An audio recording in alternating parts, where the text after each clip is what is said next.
Traveler, Paimon. It's been a while. As it happens, there is a letter here for you. One moment. Here. A letter? From who? Dear Diary, I'm Kale. I work as a trainee forest ranger under my master, Tainari. I'm also studying at the academia. I've been getting better and better at reading lately. Mr. Al-Haytham says that the written word is a crucial medium for exploring the world and understanding oneself. That's why I decided to start this diary. That said, what should I write about?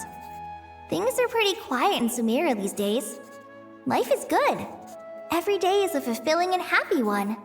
When I think back to the days when I suffered from Elazar, or way back to when I was injected with God remains, I am in a much better place now. I hope it stays that way forever. I'll leave it there for now. Master said he'll take me shopping in Sumeru City today, which is great because I've been meaning to visit the toy seller at the Grand Bazaar for a while now. Kale, time to go. Yes, Master! Huh?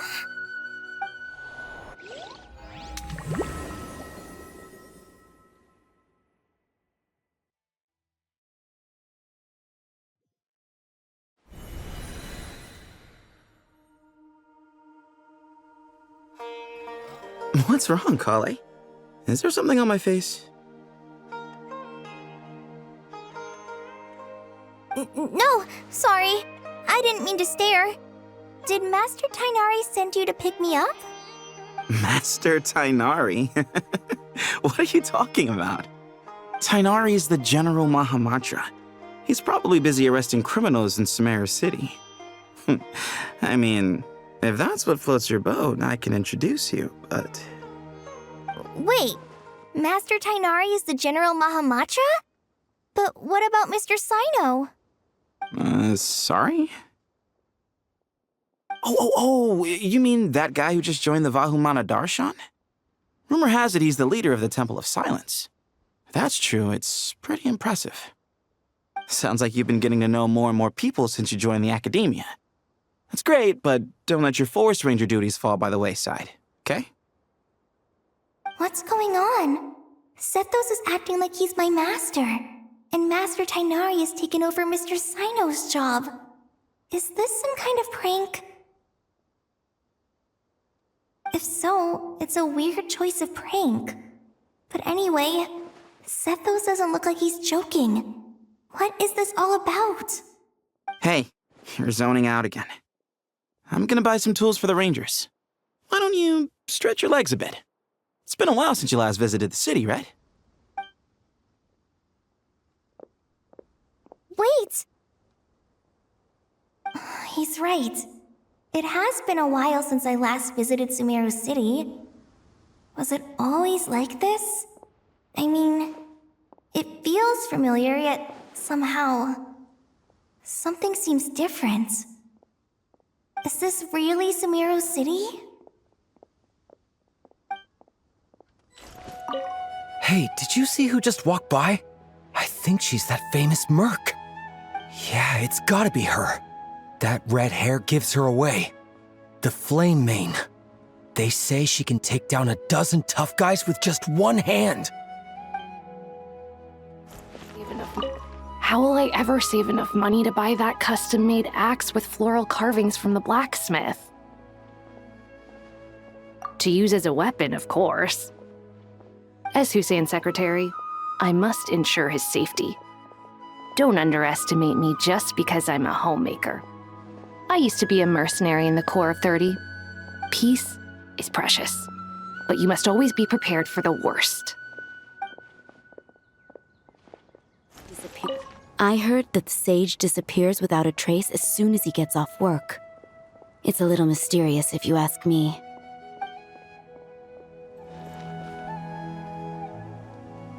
Lord Kabe Bay, did you get a chance to review this month's accounts?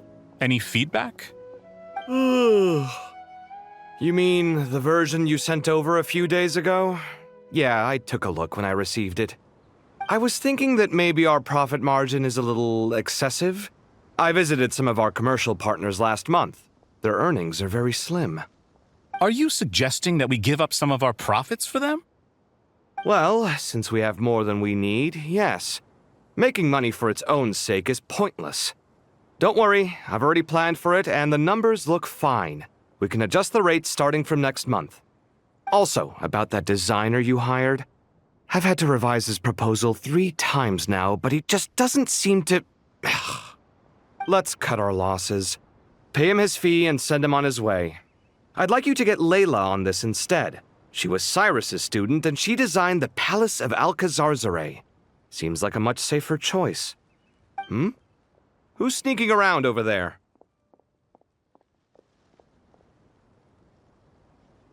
Mr. Cave? Do you recognize this person, sir? Yes, it's all right. We've met. This is Kale, Sethos' trainee. He brought her along the last time I went for drinks with him. What brings you to the city, Kale? Is your master here too? No, this is all wrong! Why is Mr. Cave saying that too? Tainari is my master, not Sethos! This can't be real. I have to ask someone else. There's gotta be someone else out there who still remembers the truth. Hey, wait! Don't run off! How strange. What's gotten into her today? It's like everyone switched places. I guess I'll keep looking around. Remember a while back when I was working on a renovation plan for the House of Dana? Well, I submitted a report to the Grand Sage and he rejected it. It's infuriating! How does someone with no sense of aesthetics whatsoever even become the Grand Sage? Please, calm down, Lord Cave. Maybe it's for the best that the proposal wasn't approved. Weren't you planning on paying for the renovations out of your own pocket? The Grand Sage just saved you a huge sum of mora. You're right. It's his loss if he doesn't want to work with me. Let him live out the rest of his days in an artless void for all I care. Anyway, enough about that killjoy. There's supposed to be a show at the Zubair Theater today. Are you guys free later? Tickets are on me if you want to join. The Grand Sage always used to disappear the moment he got off work, but recently, for whatever reason, he's been seen sifting through records in the House of Dana late into the night. We asked him if there was anything unusual going on, but he answered us with a question of his own. Don't you find it strange that someone with my personality would willingly accept the position of sage? Hey, bud, can I ask you a favor? Is that alright if I borrow your thesis? Don't worry, I'm not gonna copy your work. I just need it as a reference. I guess that's okay. But if our theses end up sounding too similar, it's gonna be easy for them to spot. Yeah, trust me, plagiarism's the last thing on my mind. The only reason I ask is it's been really hard to get my hands on any reference material lately. Why don't you go ask the Grand Conservator? Candace should be able to find you what you need. She's super friendly. I'm sure she'll be happy to help. Really? I always assumed she'd be tough to negotiate with. Fair enough. I'll try my luck at the House of Dana later then.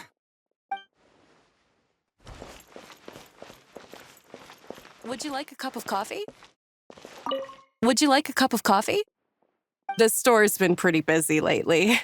Lots of customers have been feeding Ashru, who watches over the shop, and now Ashru's put on quite a lot of weight.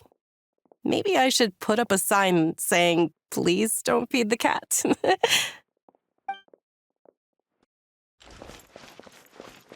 Students are under so much pressure these days. Sometimes I just want to write their papers for them. Peculiar papers come to me for review every day. I really wish they were able to relax once in a while and not be constantly plagued by academic conundrums. It doesn't do a person any good to spend too long down the rabbit hole.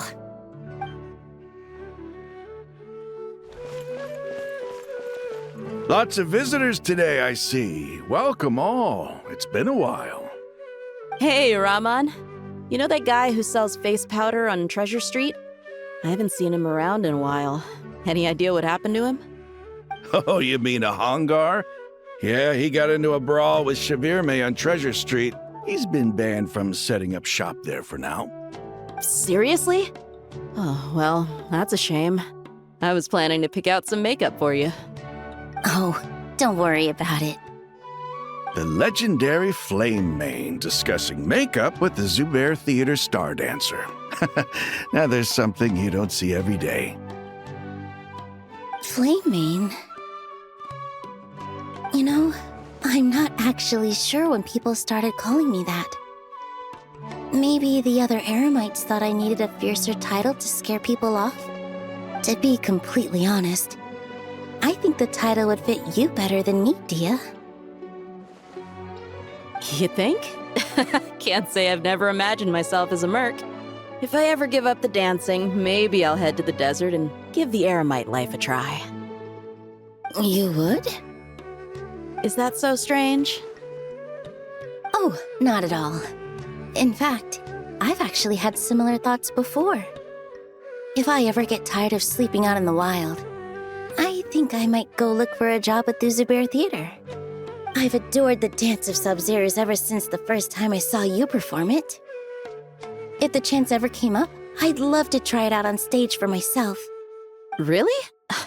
If our manager Sataria heard you say that, she'd hold you to it. Probably grab you by the sleeve and never let you go again.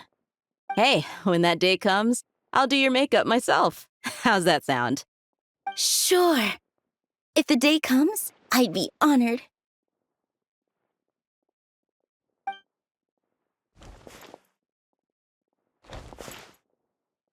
Everyone I know, everything I've ever known. Suddenly it's all a jumbled mess.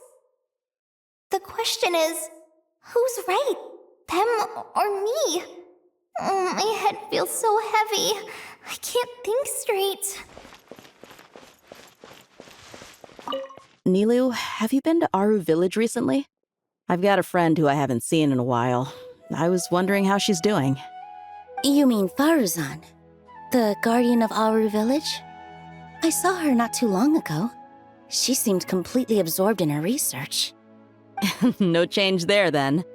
I'll have to catch up with her the next time I'm out that way. Hi, Mr. Sino. What are you thinking about? There's a chapter in King of Invocations where the spirit of someone who died long ago possesses a living man's body. To the outside world, it looks like he's developed a whole new personality. I was just thinking how terrifying that would be for his friends. Imagine waking up one day to find that a friend of yours has suddenly become a different person. Huh? So what got you thinking about that? I don't know, but something feels off. Everything looks fine on the surface, but can human perception really be trusted? All right, not a single Mora short. That covers you for this month's rent. What a relief. I was worried the design fees I received this month wouldn't be enough. Well, next time, don't fret. Just let me know and I'll give you a few days' grace. We've known each other long enough for that. Anyway, how are you settling in? I couldn't help but notice that you're staying up late quite often.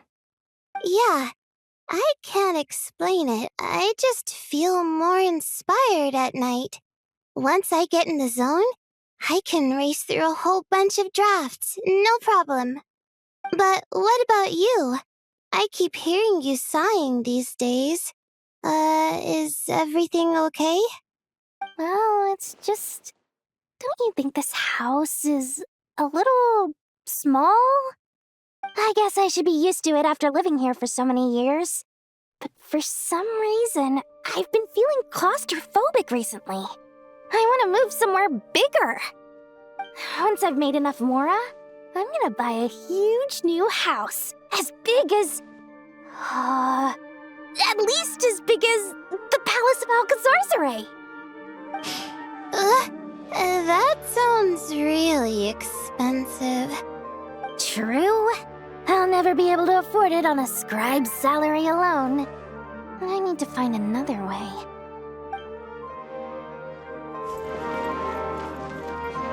Mahamatra Tainari, we've apprehended the suspect. They say that the fool is prone to blind faith, but the wise man is not immune to it either. Suraj, do you have anything to say in your defense? Tainari, you were the one who turned the sages against me. Just a few words of caution from you was all it took to destroy my research. And now you're trying to stop me again? You should know that mechanical life is the future! We must cast aside our useless flesh and... That's enough. I'm not in the mood to listen to your lunacy. Anyone could tell you how amateur your work is. Karina, Ilias, put him somewhere safely out of the way. Yes, sir. Next on the agenda is... Master? What is it? Wait, did Professor Zahahati send you? She's been encouraging me to take on an apprentice. Might be getting a bit ahead of herself there, though. No, Master! It's me! Kale! Listen to me. Something really weird is going on in Sumeru City. It's like everyone's identities have switched around. You're not the General Mahamatra. You're a Forest Watcher.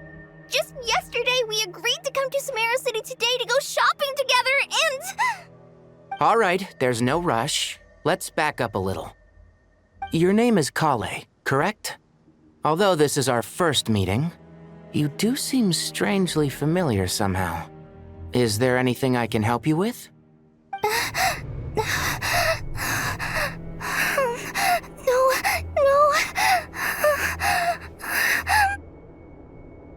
Master!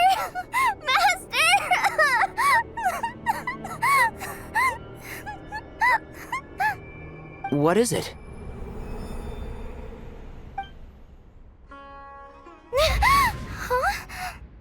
Did you have another nightmare? I've told you before, when you're tired, lay down on your back in bed and get some proper sleep. It's much better for you than napping on your front. Poor posture obstructs your breathing, which can lead to all sorts of weird dreams. Now, we're supposed to go shopping in Sumeru City today, remember? Cheer up. I'll take you to Hushang's. I heard he's got some new toys in stock. Go wash your face, take some deep breaths, and when you're ready, we'll head out. Okay. Thanks, Master Tainari. So it was just a dream. And yet, dreams can sometimes be a warning of things that will soon come to pass. Who said that? That dream felt unusually real, didn't it? Here's my suggestion. Since you're heading into Sumeru City anyway, you may as well tell Lesser Lord Kusanali about everything that happened. And just to be on the safe side, I think you should also inform your 2 traveler friends who once helped save Sumeru. I'd write them a letter if I were you. Time is short. A storm is coming from beyond the bounds of fate.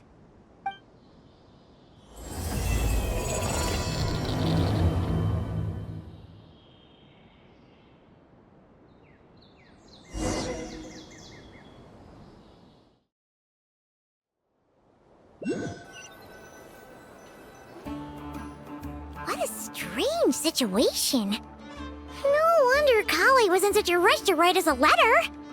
Imagine waking up one day to find that everything around you has changed. You might not even recognize Paimon anymore. Oh, that's a scary thought. Let's get to Sumeru and find out what the heck is going on.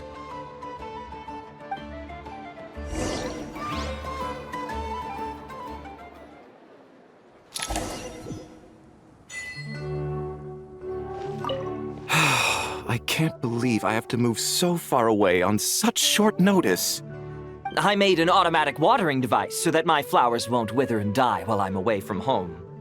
Hey, do you think renovation works is the real reason they're moving us to Caravan Ribat? There's a rumor going around that Sumeru City's buildings aren't earthquake-resistant enough. Maybe that's it? All we know for sure is that the order came down from the Dendro Archon herself. Thank you, Sage Baladuri. You really didn't have to stay with us to the end. Don't mention it. I'm your teacher. It's my job to look after my students. Is Panya doing okay? I think so. She just left the city with her mother. This will be her first trip away from home. She's handling it much better than I imagined. As her father, it's quite a relief. I just hope they have a smooth trip. Pack up your things. It's time we got going too.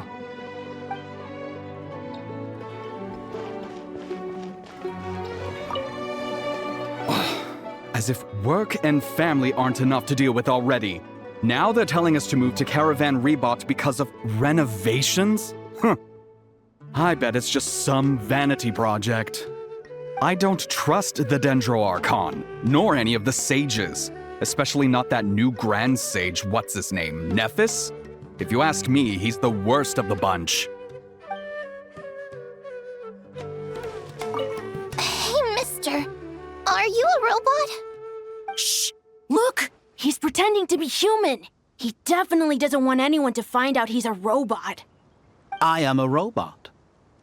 I was designed to infiltrate the human world undetected. My mission is to find an opportunity to destroy humanity. I knew it! It's just like in the picture books. What do we do? We're the only ones who know his secret, right? Surely he won't silence us for good. You have discovered my secret. Now I must take you as my prisoners. I will tickle your feet until you join the robot army. Don't be afraid! I'll protect you! Take this, robot! Ow, ow, stop, stop! I was just kidding. I'm human. I'm human! Hey, now's not a good time to visit Sumeru City.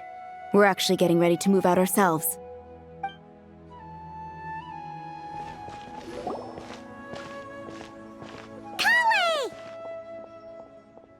Traveler! Paimon! Thank goodness. I'm so glad you made it. Of course!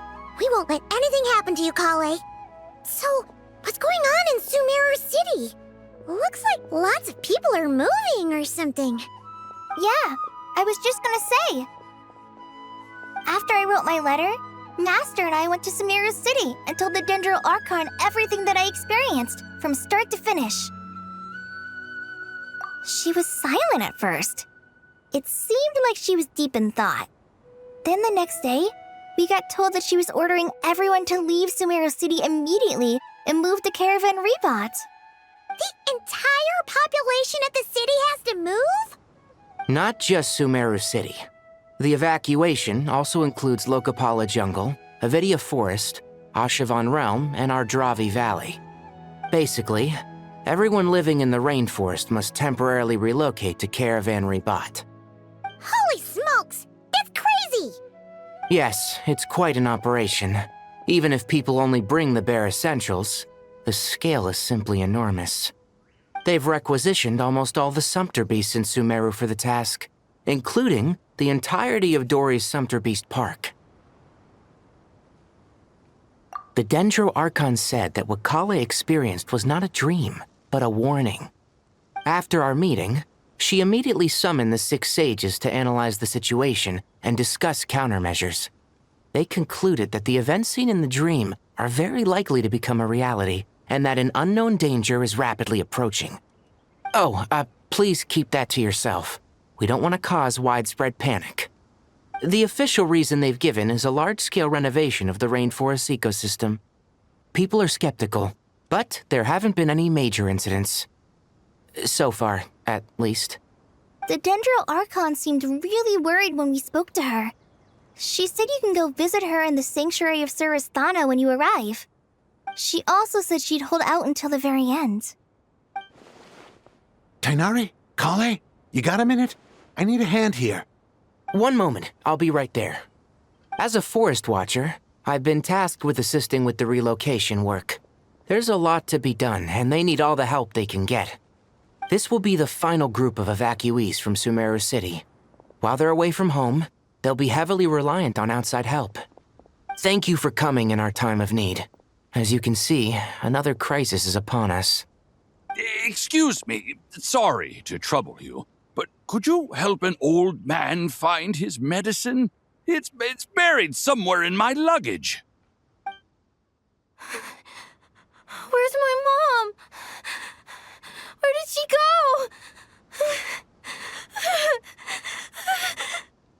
go?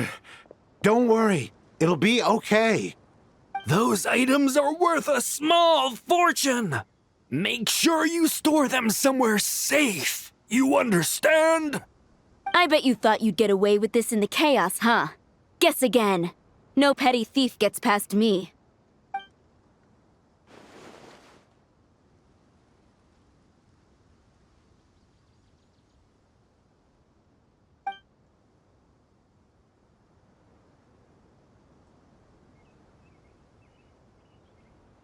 We should go help the evacuees.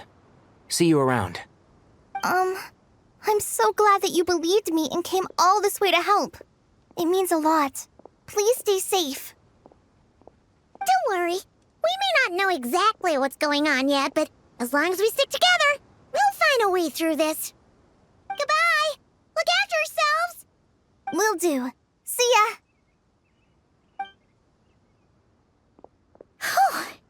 Paimon's not sure how she found the words to comfort Kale because, honestly, she's kind of nervous herself. Let's head to the Sanctuary of Surasana and see Nahida.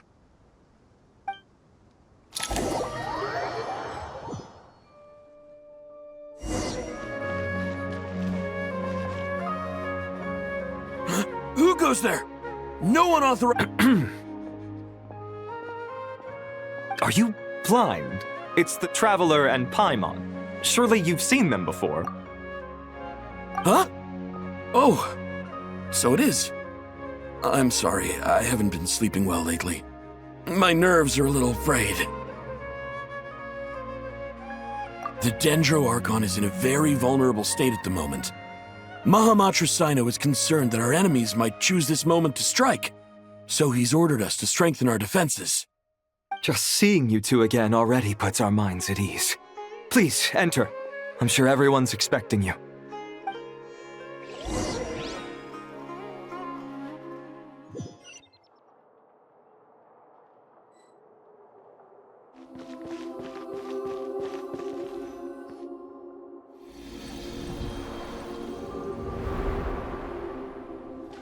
Traveler, Paimon, you made it.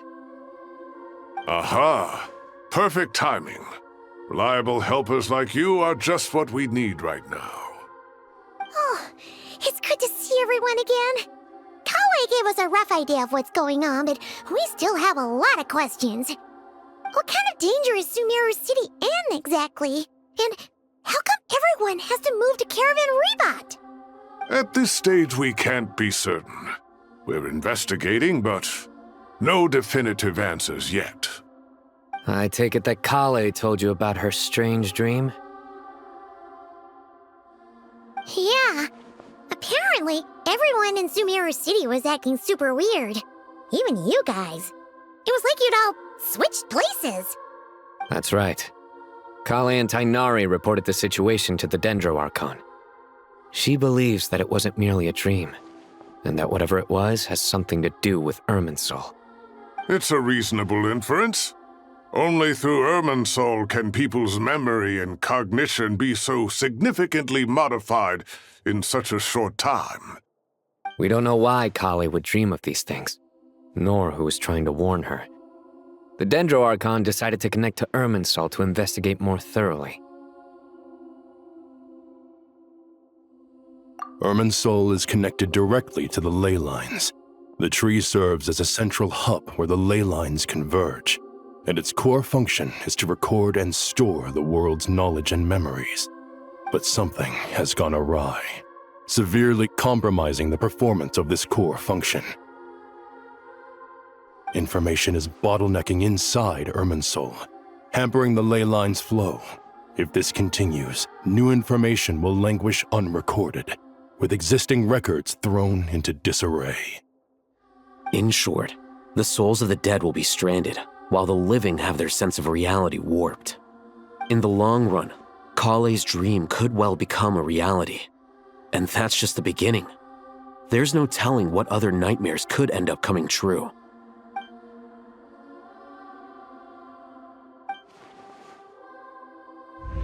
I have come this far to use my death to open the gates of the ley lines to my people.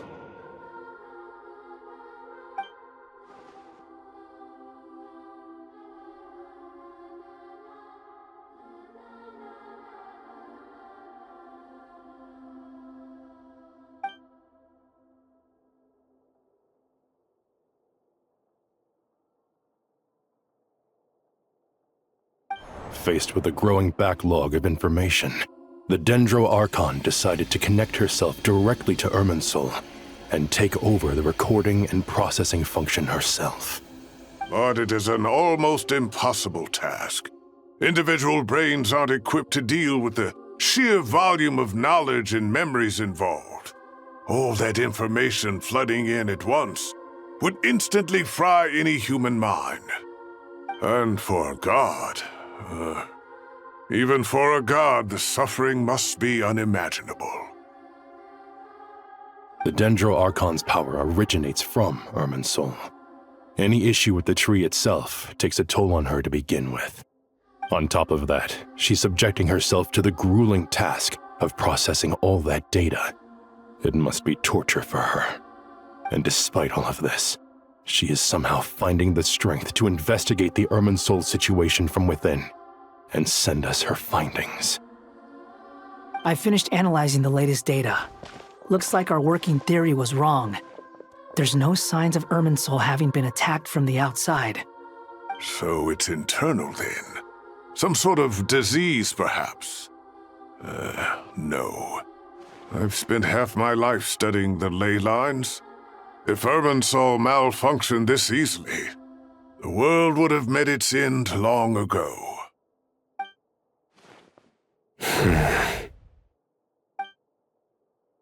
Sino? What is it? Not long ago, I got a tip from the Core of 30 that a large number of unidentified merchant caravans had recently been spotted entering Sumeru through Beta Harbor. At first, I suspected that they might have something to do with all this, so I sent some people to investigate. But if Irminsul wasn't attacked from the outside... Don't you think there are more important things to worry about right now than guessing who's behind all this? It's been over 12 hours with no new intel. If even the Keeper of Irminsul is this badly affected, you can imagine how bad things are in there.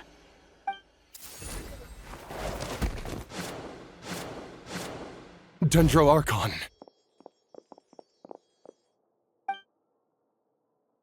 Nahida! What's wrong? Her breathing is weak, and her elemental energy levels are dangerously low. Looks like it's time to move to the backup plan. What's the backup plan? Get out of the city and take the Dendro Archon with us. The entrance to Irminsul is directly beneath the sanctuary of Surasthana. That means this is ground zero if anything goes wrong. The Dendro Archon has a very strong connection to Irminsul. But theoretically, this connection should grow weaker with distance. Under normal circumstances, she could unleash her full power here. But with Irminsul out of control, our first priority is to get her away from here. The situation is critical. There's no time to deliberate. Everyone in agreement? I'll deal with it. I'll also let the Matra and the Core of 30 know to start evacuating.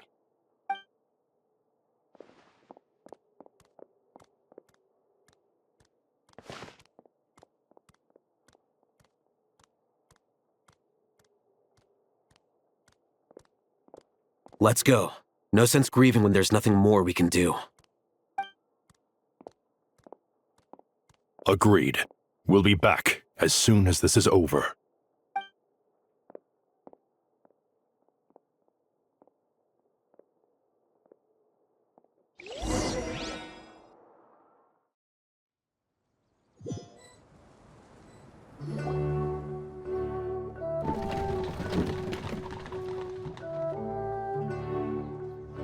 last group of civilians has been safely evacuated.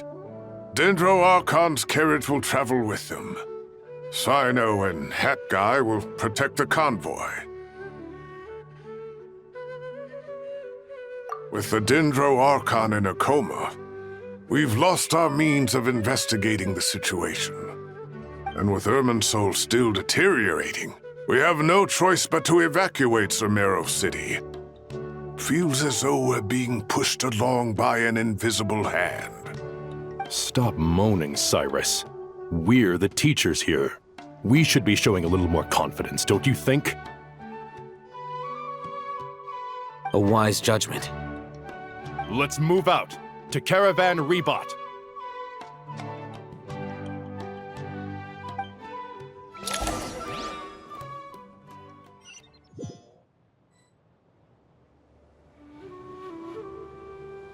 Sir, all units are in position.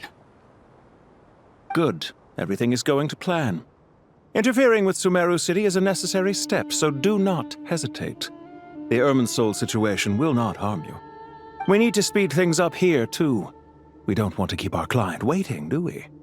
No, sir. You have my word. Everything will be completed on schedule. They say that fervent ambition attracts the favor of the gods, and with it, a vision. But we appear to be the exception.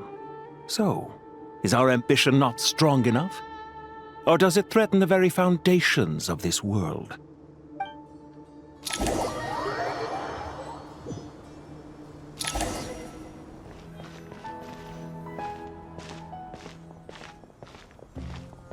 How is the Dendro Archon? Her breathing is steady. I prepared some therapeutic incense for her, but it hasn't had much effect. Her vitals are still very weak. Based on the information you've provided, I have a working hypothesis. Her condition is partly due to Irminsul's influence, and partly due to a physiological imbalance caused by the rapid depletion of her power. Elemental energy usually flows through the body at a relatively constant rate. The body grows accustomed to this rhythm, so when it's thrown out of balance, physical symptoms will appear. Is this similar to the ley lines? Overloading and withering both directly affect their vitality, potentially causing irreversible damage. Correct. From a biological perspective, if you overexert yourself, you pay the price with your life. The Dendro Archon is not only drained of power, but her life force is at a critically low level. Is there any way to restore her health? I know the ley lines have strong self-healing abilities. As long as any blockages or pollutions are dealt with, they can quickly regain their vitality. But what about people? Well, gods. What's their capacity for self-healing? Before we think about that, there's a bigger predicament to resolve. Restoring the Dendro Archon's power requires us to heal Irminsul first. But that will be extremely difficult without the Dendro Archon's power. Paimon's already getting lost here.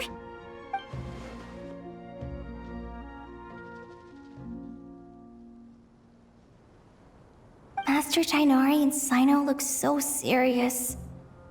I've not heard Master speak in this tone for a long time. Tighnari.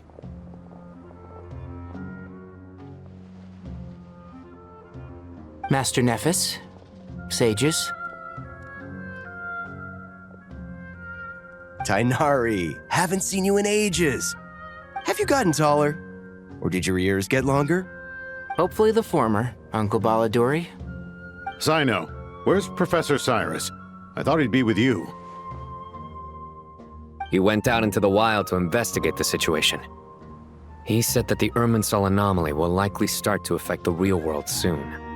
He shouldn't be trotting around alone at his age. Which way did he go? I'll look for him later. Would someone mind introducing us? Ah yes, of course. Allow me to do the honors. I'm sure we're all familiar with the Traveler and Paimon. They're the heroes who helped foil Azar's conspiracy and save Sumeru. These gentlemen and I are the 6 current sages of the Academia. Balduri and I are part of the Old Guard, while the other 4 took office after Azar and his clique fell from power. We have Sage Alkindi of the Spontamad Darshan, Sage Farnas of Kasharawar, Ritaoist sage Shakir, and finally Harabatot sage Rusht. Nice to meet you all! I've heard much about you. Delighted to finally meet you in person. You're younger than I imagined for someone with the power to stand up to fate itself. Thank you for lending your aid to Sumeru once more. Once we're on the other side of this, could we get a photo together? My daughter has a friend named Isak. He's always talking about you two. Of course! No true hero would deny a child their wish. Back to business. So with the Dendro Archon currently in a coma, the people have taken temporary refuge at Caravan Rebot, but they cannot stay here forever. We need to come up with a plan as soon as possible. For Nas, any thoughts? Well, firstly, having reviewed the data, I'm inclined to agree with your assessment. This doesn't look like an attack on Irminsul from the outside. Rather, it resembles a malfunctioning machine. Calculations going haywire and sparks flying. That being said, before we consider how to fix it, we need to understand precisely what has gone wrong. Furthermore, we somehow need to ascertain this without relying on the Dendro Archon's power. We have no direct access to Irminsul. However, we might be able to gather the information we need from the ley lines. Study the branches to learn about the trunk, in other words. Wait, is that what Cyrus is up to? No wonder he ran off to research in the wild. Curse's always one step ahead of me, isn't he? I heard that while in the sanctuary of Surasthana, the Dendro Archon had to serve as the central information hub herself. This is a clear sign the situation within Irminsul might be far worse than we can imagine. Irminsul is vital not just to the safety of Sumeru, but to all of Teyvat. We must be the ones to bear responsibility for this world. To be on the safe side, I think we need to consider some backup plans. Are you saying we should consider a scenario in which Irminsul is completely destroyed? I'm merely pointing out that the possibility exists. You have a valid point. But until worst comes to worst, I believe we should focus our efforts on resolving the Irminsul anomaly and helping it recover. Kale, I understand that you were the first to foresee this crisis. If it's all right, I'd like to talk with you about it in more detail. Of course!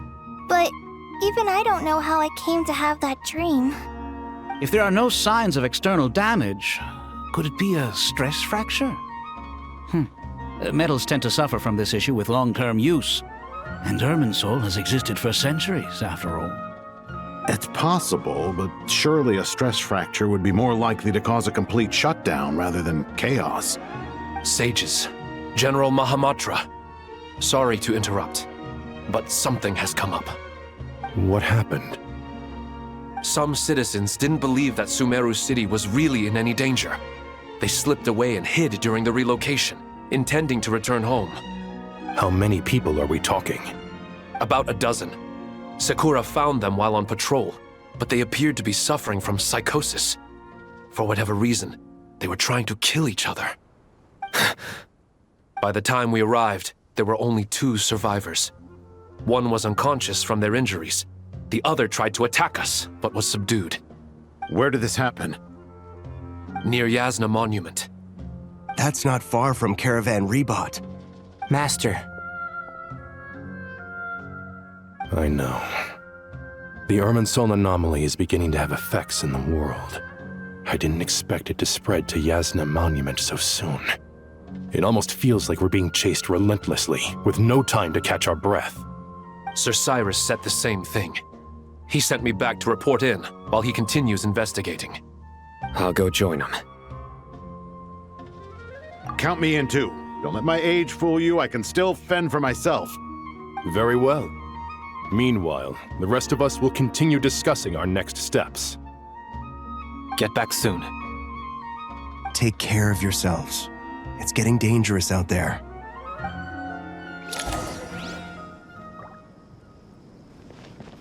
Don't be nervous, Kale. I just wanted to ask, have you ever had similar dreams to this one before? Similar how?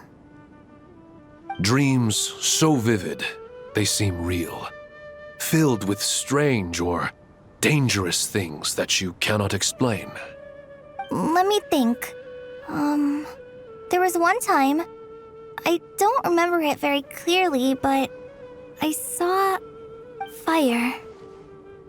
Fire? Yeah.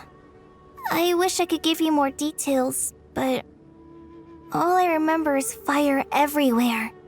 From the sky to the ground, everything was burning. The heat was unbearable, and ashes were blowing in the wind. I doubt this dream was a mere coincidence.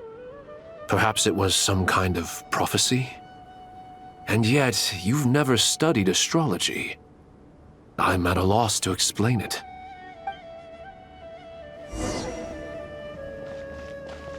I thought we'd be safer once we got to Caravan Rebot. If the Irminsul anomaly's sphere of influence continues to expand, our only option will be to move into the desert. To Aru village? We should check if they can accommodate so many people. Essential supplies will also become an issue. We were only able to relocate here so quickly because Caravan Rebot is well stocked.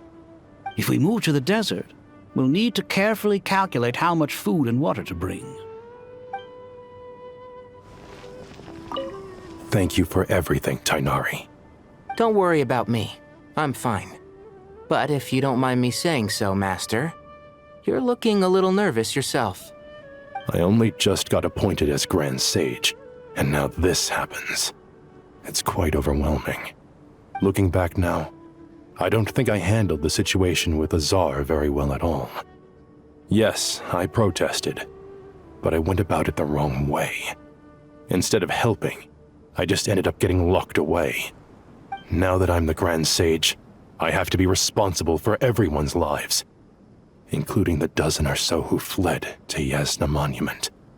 I can't help but blame myself for their deaths. It's only natural that you want to do the best job you can, but Master, we both know perfection is impossible. You're right. We may well be heading into the desert before long. Feeling up to it? We left in such a hurry that I didn't bring any sun lotion, but I'm sure I can make some from local ingredients here.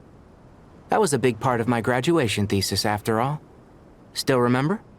Of course, like it was yesterday. I remember asking you if you'd like to stay and teach, but you turned me down without a moment's consideration. Anyone else would fight tooth and nail for the chance to research by my side, but you couldn't get out the door fast enough. Weren't you afraid I'd hold up your thesis and stop you from graduating? If you'd pulled a move like that, I would have reported you to the Matra right away. You wouldn't give me a second chance? What about the bond between mentor and student? No, Master. I would not sit by and watch you go astray. Very good. Then I taught you well. That guy! What? Nothing. You just look like you were lost in thought there. Do you have any ideas about what's going on? From what I know about Irminsul, the system doesn't break down that easily. I don't have the faintest idea who could have done this. Actually, one name did cross my mind. But, he's already dead. So, can I assume that this period of time away won't count as part of the rental period? Maybe we should deduct it from next month's payment. Sure. Great! Wait, why are you suddenly being so reasonable? What's the catch? I'm always reasonable with rental payments. Like the time I refused to let you use that wine you brought home as collateral. That was a perfectly fair request, and you know it! Everyone runs low on funds now and then, don't they? And that bottle of wine wasn't cheap. You ought to be thanking me. Anyway, Sumeru City should be empty by now, right? With no one at home, I've been worried about security. I'm worried about burglars. What would they steal? That new scroll you bought? Ah! I'd almost forgotten about that. Oh, I only went and hung it up in the most conspicuous spot in the house. If anyone breaks in, it'll be the first thing they see. Well, no one but you gave it a second look while it was on display in the shop. I doubt anyone would go out of their way to steal it. You say that, but what if there's a thief out there who shares my aesthetic tastes? Then you can only hope he shares your taste in expensive wine as well. Always worth having some collateral. You! Keep your eyes peeled. It's down to us to maintain order at this time. This is a direct command from the Mahamata. Everyone stay vigilant. We cannot allow bad actors to take advantage of the chaos.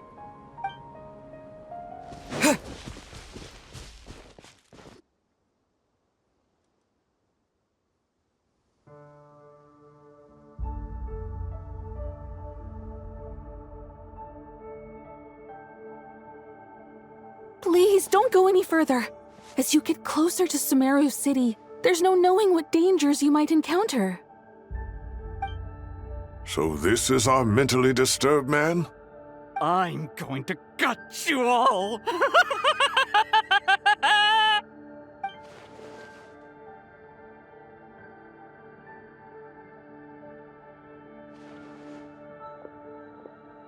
Cyrus, you didn't even bring a single guard?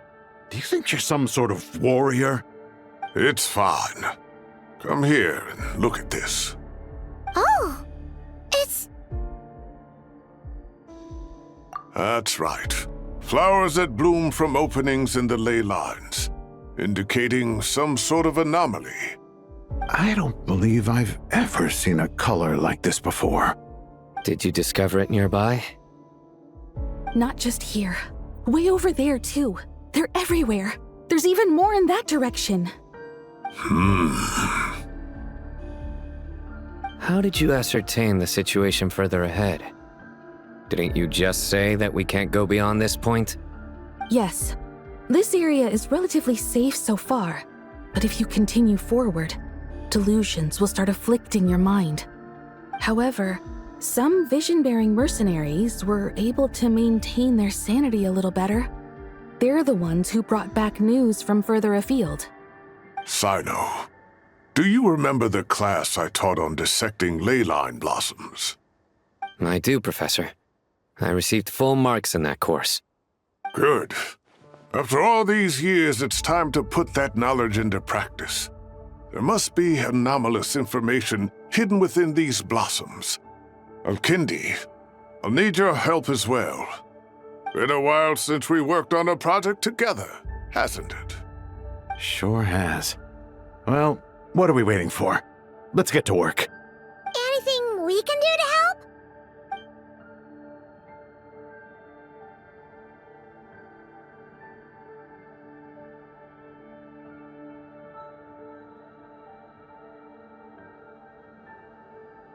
Will you need my help? All right, well, don't go too far. There's too many unknowns at this stage. Let's regroup at Caravan Rebot later. Don't worry if you don't show up. I'll come and find you.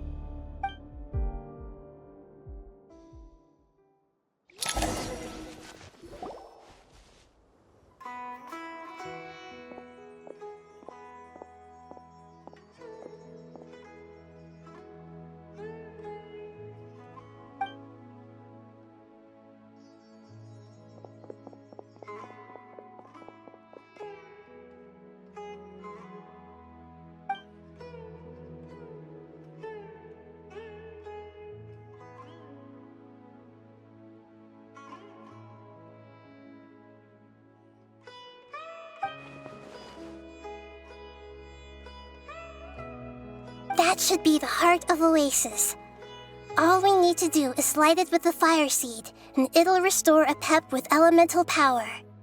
The damage it suffered internally will also slowly begin to heal.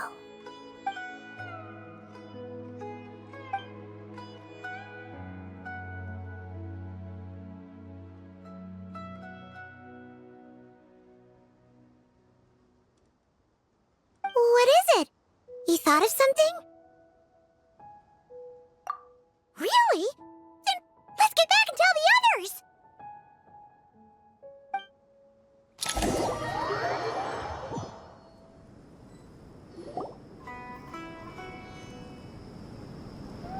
Phew. Glad to see you've returned safe and sound. Any longer and we would have gone out looking for you. Well, this is a nice surprise. Paimon sure feels better with everyone we know here. We've made some progress, so let's start by giving you and Paimon a quick update. By dissecting the ley line's blossoms, we've been able to deduce that although Irminsul is experiencing an anomaly, it has not completely rejected access from the outside. The Dendro Archon has the power to connect to Irminsul, but there's also another way. I assume you recall the devices everyone was wearing when you first arrived in Sumeru? Devices? Oh, wait. You mean... The Akasha terminals? That's right. Of course! It's been so long, Paimon almost forgot all about the Akasha. Wasn't it shut down, though? Yes, but although the system isn't currently operational, the technological infrastructure is all still there. And it turns out that a certain someone gets so bored at work that he's actually read through every single one of the instruction manuals. No prizes for guessing who that was. If praising others is that embarrassing for you, you can simply spare yourself the ordeal. As much as it pains me to say anything nice about him, there's no denying his intelligence. He rarely forgets anything he's read.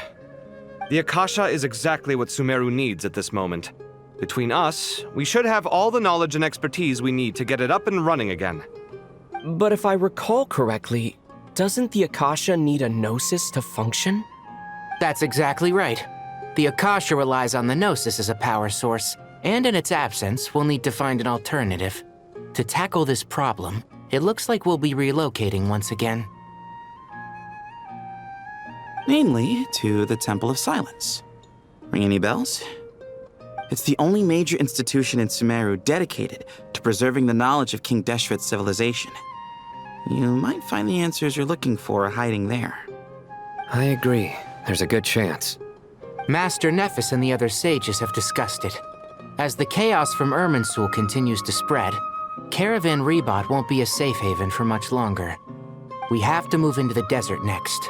The scholars and sages will head to the Temple of Silence, while the civilian population seeks refuge in Aru village. The Eremites will keep everyone safe during the journey, and Candace will be there to receive us at the village. This leaves us just one thing to worry about. That Dendro Archon. She's very weak. We can't afford to wait until Irminsul is fixed. There has to be another way to help her. Huh. Wow, luckily, the Traveler had a eureka moment while we were out investigating. Really? Wow, nice one, Traveler. Let's hear it. What say our Amorta experts? Theoretically, it's feasible. From what you're saying, although elemental life and elemental energy have their differences, the Dendro Archon has explicitly stated that she can imitate the power of the former. In which case, as long as Apep is willing, she should be able to convert her own power into a form that the Archon can use. It wouldn't be difficult for her at all. The only problem is convincing her to help. Yeah!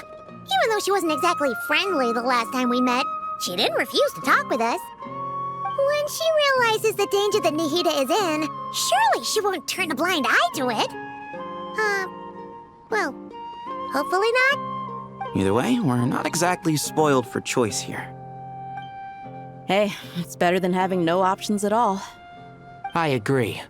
Without Irminsul's aid, the legendary Dendro Dragon Apep may well be the only living thing in Sumeru who can help our Archon recover her power. There's no time to lose.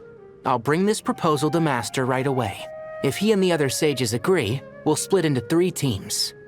The academics will go to the Temple of Silence to look for a solution to the Akasha problem. The Eremites will escort the civilians safely to Aru village, and the Traveler and Paimon will take the Dendro Archon to see Apep. There's still a long road ahead, and no knowing if we'll make it. But at least we have a direction now. I'll take it over floundering around in confusion. If there are no objections, then let's proceed. But before we adjourn, I would like to leave you all with some parting words. No matter the distance between us, there will always be an invisible force tying us together. May the bonds forged in the past shine bright like stars and open a new path before our feet. Huh. Is that from King of Invocations? No. This one's from King of Invocations, the sequel. What's the difference? The sequel's much cooler. Couldn't agree more. Well, it was very apropos. Once this is all over, I'll give everyone a copy of King of Invocations and the sequel to show my gratitude. Come on, let's get moving.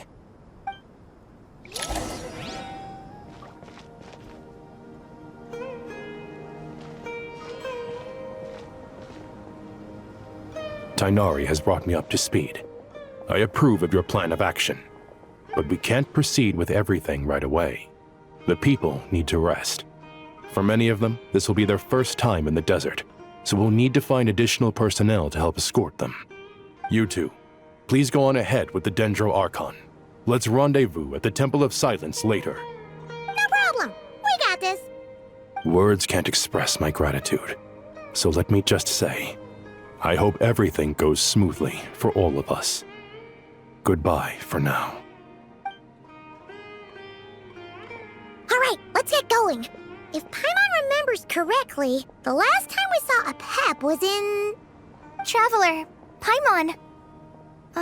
Could I borrow you guys for a moment? It'll only take a second. Kale, what's the matter? Well, the thing is, Master Tainari once told me, after you raise a problem, you should think about how to resolve it. But ever since I had that dream, I feel like I haven't been of any help at all. I tried my best to keep up with the conversation, but there was so much new information, I couldn't take it all in. So, I just wanted to ask, do you have any tips for me there? Huh, Paimon knows exactly how you feel. But fear not, everything you need to know is right here in Paimon's notes. Sumeru chapter. It's got tons of info about all the things we've seen and heard on our adventures. Some parts are a little simplified, but hopefully it all makes sense. You see? Being the greatest guide in Tibet isn't just a fancy title.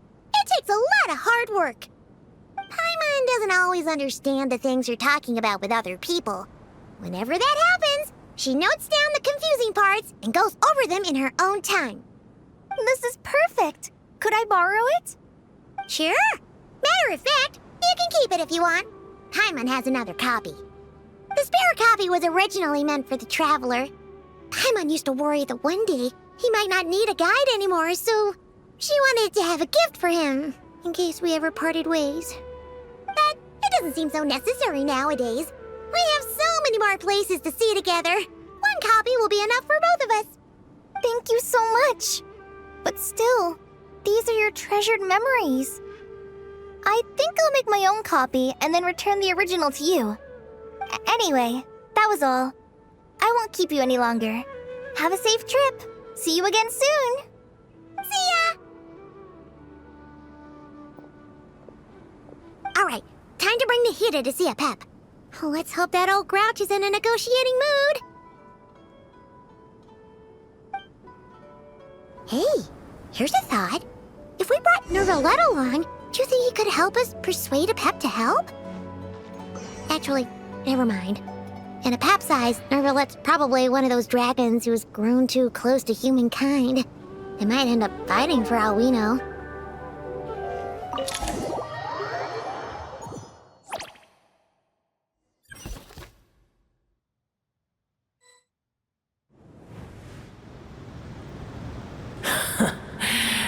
I had a feeling your kind might come calling. The ley lines are in disarray. Something has gone wrong with Irminsul, yes. Even from a great distance away, I can sense that Sumeru is headed for destruction. You who took our home from us Prepare to watch as your own world is plunged into oblivion. Oh, how the cycle of history comes to a poetic conclusion. This isn't a joke, Pep! Naheed is in grave danger! Can you please help her? Is she now? Then do explain. For what reason should I lend Booer my assistance? Be not mistaken. The fate of Sumeru is of no concern to me. I am neither the god of this land nor its guardian. I may have given my tacit agreement as your kind built homes here and multiplied for generation upon generation. But that does not mean that I bear any responsibility for Sumeru. Tiny Booer, puny humans. In my eyes, all of you are but intruders who followed in the wake of the heavenly principles. I am not obliged to be your savior.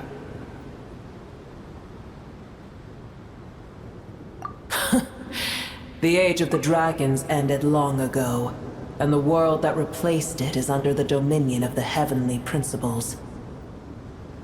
In choosing not to side with your enemies when the heavenly principles' rules began to relax, I have been merciful enough. Do not forget that I have no love for this world you hold so dear.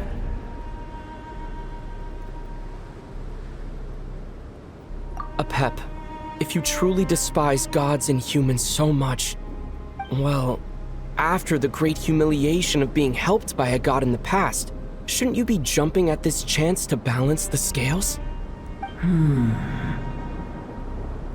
Now that is a compelling reason.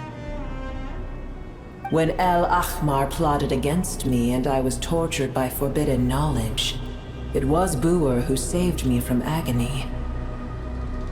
And though I regard with shame the pity of my enemies, to receive aid without repaying it would likewise tarnish a dragon's dignity. Oh, tiny Booer, puny humans.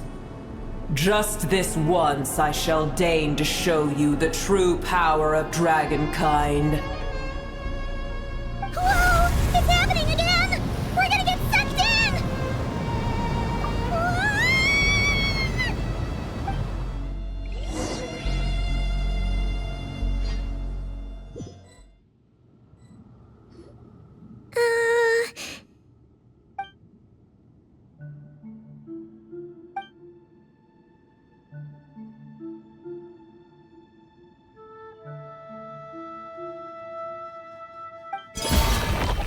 It is done.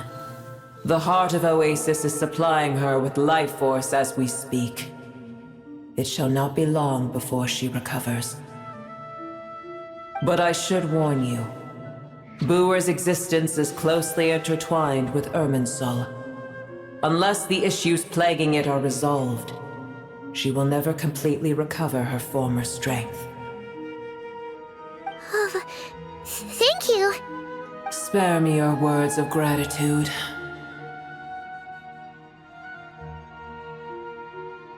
You may also spare me your feigned concern.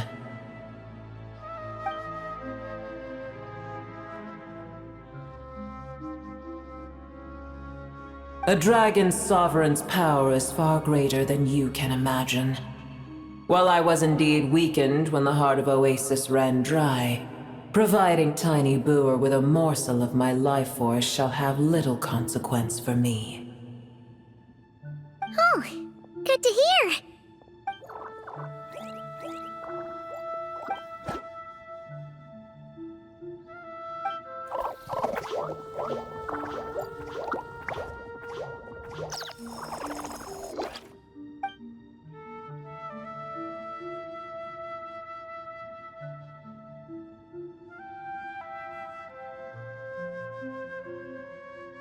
Ever held in high favor, I see. Oh, well, you know. The compliment was sincere. Simply accept it.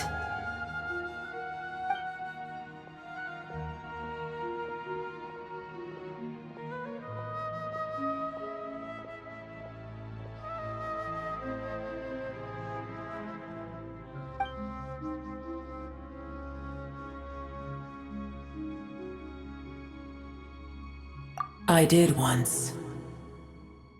That tree was not planted by the heavenly principles. Irminsul existed before they ever arrived in Teyvat. What?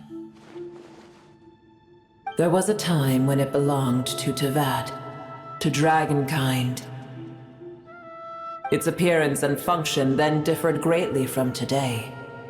The ley lines flowed with an abundance of a familiar, primitive form of elemental energy.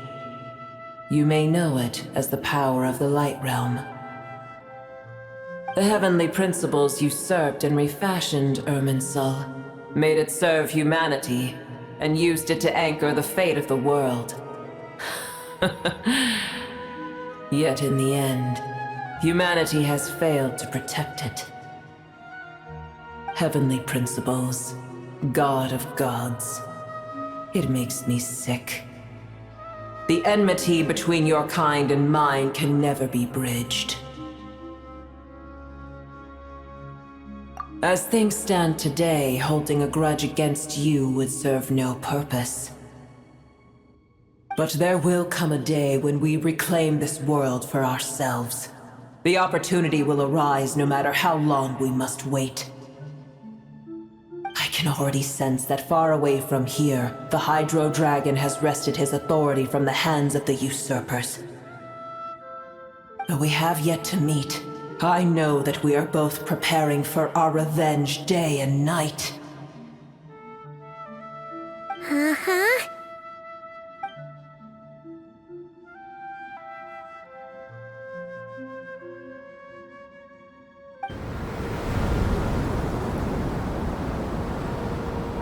I hear a great disturbance out there. Huh? What is it? Sandstorms come. The Jinn. I see. Another calamity approaches. You both seem restless. Let us part ways here. Boer is safe with me. Once she has recovered, I shall return her to your side. Oh, thanks again. Take care, all right? I told you already I have no need of your feigned concern.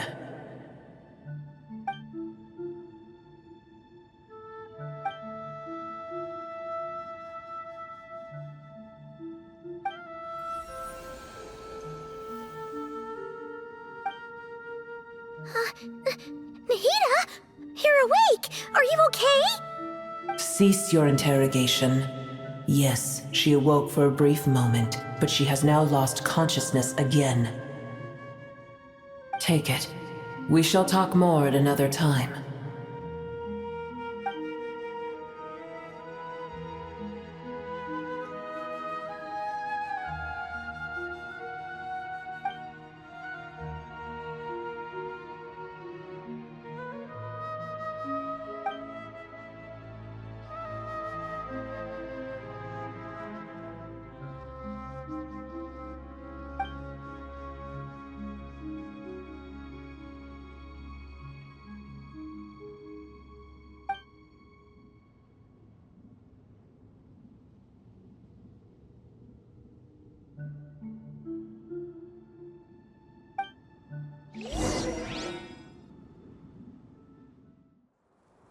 Where the heck are we? Did you just dump us in the middle of nowhere?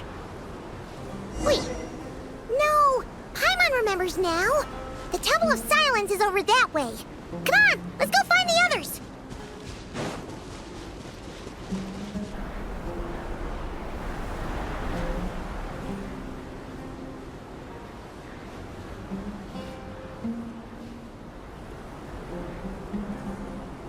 There's no need for everyone to stay here. I'll protect the sages. The rest of you, return to Aru Village. Yes, Mahamatra Sino.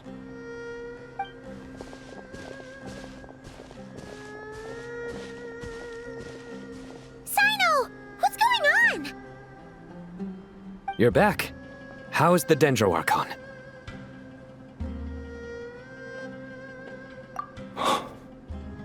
What a relief. It's the Jinn. Countless Jinn have stirred up violent sandstorms across the desert, blocking our path to the Temple of Silence. Tainari and Kale have returned to Aru village to help. The Jinn are being highly aggressive, so both the village and the merchant caravans require protection. It's just one thing after another. Where did all of them come from anyway? In all my trips to the desert, I've never seen anything like this before. As I see it, the only possible candidate is Gurabad. Gurabad? Baladuri could explain in more detail if he were here. All I know is a rumor I've heard about from previous trips to the desert. Supposedly, a great number of dormant Jinn lie sealed beneath that city.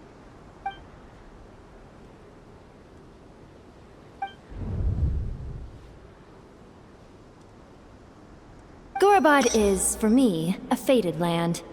I must therefore return back to this city, where my destiny awaits me still. My master, I am sorry that I couldn't stay by your side for long, and that I could not have more time to get familiar with you. Lilupar.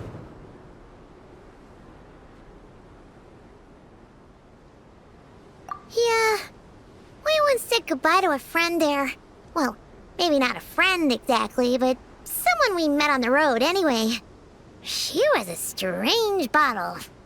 If we can find a way to wake her up, maybe she can help solve the situation in Gurabad. Well, be careful. You may find there's more than just the Jinn to worry about. You mean, there are other dangers in Gurabad? It's a sensible assumption to make. The moment we arrived in Caravan Rebad, the Irminsul anomaly started spreading in that direction. Now we've moved to the desert, and suddenly we're plagued by Jinn and sandstorms.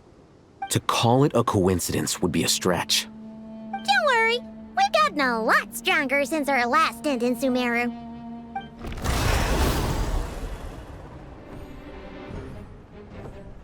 Ah! When did they show up? It appears the monsters native to the desert have been stirred by the Jinn's activity.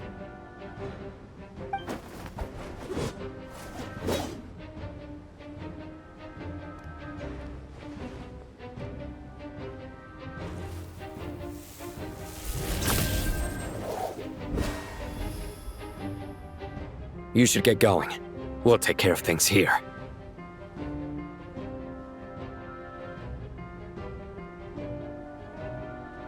You too.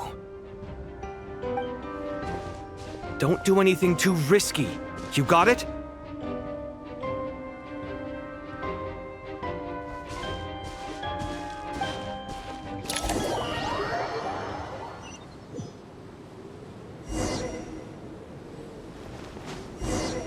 The Jinn are swarming out of Gurabad! Looks like Alhazen was right!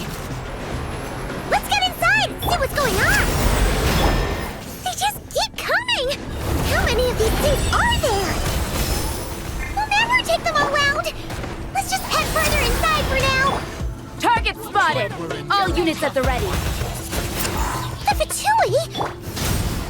They must be using this place as a stronghold! Are they the ones behind all this? Fighting Jinn with one hand and Fatui with the other? This is pure chaos! Do you see that strange machine? Paimon has a sneaking suspicion that that's the thing wrecking Gurabad and setting all those dangerous Jinn free! The target has reached the core zone. Requesting backup. Repeat, requesting backup.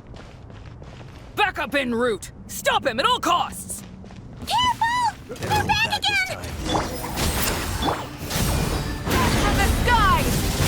Success! Nice one, Traveler! Let's keep going! This hunk of junk's gone kaput! Now we can finally... It seems my subordinates failed to stop you in your tracks. Apologies, sir. There is no need to apologize. You did well to hold your ground against such a powerful adversary for as long as you did. I must commend your courage and perseverance.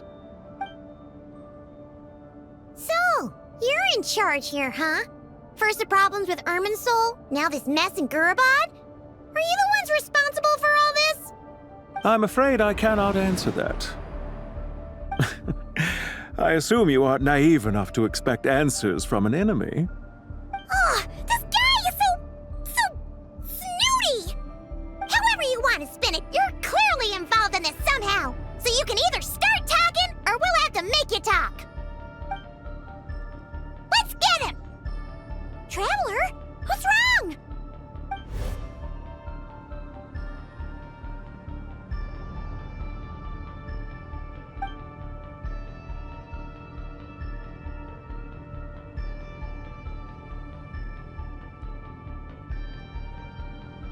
You're remarkably calm. Some would act more rashly upon finding the ringleader all alone. But you keep your cool. Even as your enemy, I must applaud you. Did you show yourself just to say that? Is this you trying to take back control of the conversation? Unfortunately, I really don't have anything to say to you. I am here merely to indulge my own curiosity. Your names are well known among the Fatui. Naturally, I wanted to observe you up close while I had the chance. Hey! Don't treat us like we're some kind of exotic animals in a zoo! Oh, I wouldn't dream of it. You seem rather predisposed to misunderstand me. I'm quite aware that you are both heroes of great renown. You have resolved crises in many nations and won countless allies along the way. I've been following your adventures with great admiration. My only regret is that the trajectory of your journey conflicts with our goals. What do you mean, admiration? Sorry, but that sounds pretty weird coming from you. I don't see why. We may happen to occupy opposing sides, but there is no cause for deep-seated enmity between us. To respect one's enemy is to respect oneself. Well, now that you're observing us up close, what do you see? I've observed as keenly as I can. Yet, while I endeavor to understand, your true strength remains a mystery to me. Violence is not my area of expertise either, so, you see, I would much rather converse with you like this than determine a victor with the edge of a blade. Besides, I've heard that even 3 moons in the sky fail to eclipse your brilliance. I know better than to bite off more than I can chew. 3 moons? So you have a connection with the Harbinger, the Doctor. Well deduced. Our commander, Dottore, died in Nodcry, but there are things that do not end with his departure. We must... Look at me. I almost divulged more than I should have. What are you after? Revenge for Dottore? Or are you plotting something else? I've said quite enough, I believe. There's no point in continuing this conversation, except to say, I've noticed that you seem to know your way around here quite well. A repeated visitor to Gurabad, are we? Ugh. I'll take that as a yes. Then I'm sure you'll have heard the story of this place. The mother of the Jinn, Lilupar, and the tragic tale of her vengeance that spanned 3 generations. It was right here that Lilupar once helped the wise to ascend to the throne. But from that moment on, every king who sat upon it was corrupted by power. These degenerate rulers lost control over their nation, and with it, the right to occupy that exalted seat. What are you trying to say? I once admired you for your adventures. That is the earnest truth. But it appears to me that your journey serves ultimately to uphold the rules of this world. Are these rules truly just? Does the heavenly principles rule with wisdom or folly? And how can we be sure that the 7 who wield authority over the world will not be corrupted? Do you seriously think you're gonna convince us of anything? Convince you? I'm sure my commander already tried that. Why would I waste my breath doing the same? If a few words from a stranger were enough to make someone completely change their stance, it would only prove that they never had a firm will to begin with. I am merely stating my position, so that we might understand each other better. One's enemy in the present may not necessarily be an enemy for life. As for what game I'm playing here, I'm simply buying some time. But now I must bid you farewell. It was a wise decision not to attack me immediately. Since you did not fall for my ambush, I will now have to ask those in hiding to reveal themselves. Leave this to us, sir. Very well. I trust you to do what is necessary. Stall him while I execute the next step of the plan. Sumeru City, Irminsul. Hey! Stop right there! Don't you dare leave without explaining yourself! All units, stop them! Protect the commander! Did you hear that? He mentioned Sumeru City and Irminsul! He definitely knows something! We can't let him get away! Get rid of these pesky soldiers, quick! Rear guard to the front! Don't let them through! Fulfill our task! Wrath from the skies! We finally beat them! That mysterious guy can't have gotten far! Let's catch up with him! Found him! Over here! You're very persistent. Hey, you! Stop running and explain yourself! What are you trying to...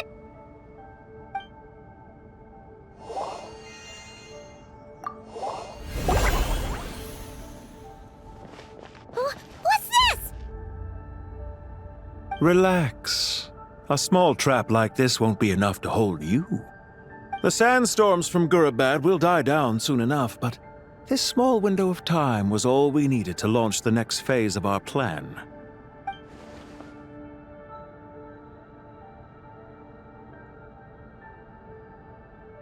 Don't be discouraged. I knew that someone would come here eventually, so I planned ahead. Where to chat with you, which door to exit from, even which mechanism to wait by for you. I thought through every detail. You, meanwhile, know nothing of who I am. So far, you've only heard my voice, and for all you know, it may not even be real. But not to worry. This is only our first meeting. It shan't be our last. Just answer me one last question. Why do you continue to follow Dottore? He has conducted countless cruel experiments, even on his subordinates. Follow isn't quite the right word. Let's just say even those you see as villains have their friends, even if they aren't the most sincere of friendships. When any set of rules is established, there will be those who benefit and those who lose out. People will do anything to justify what they have gained or escape from the hardship imposed upon them. Neither he nor I are tolerated by the rules of this world. We were both searching for a new order. Our ideas of the final form that should take may have differed, but our journeys took a shared path. Goodbye, Traveler and Paimon. I wish you a timely escape, albeit not too soon. I will need a little more time to prepare, after all. Hey! Come back! Wait, this dark wall. We've seen these on our adventures before. It swallows people up! Oh, I'm sorry. She shouldn't have jumped the gun! Oh, okay. He may have fooled us this time, but we'll get him back!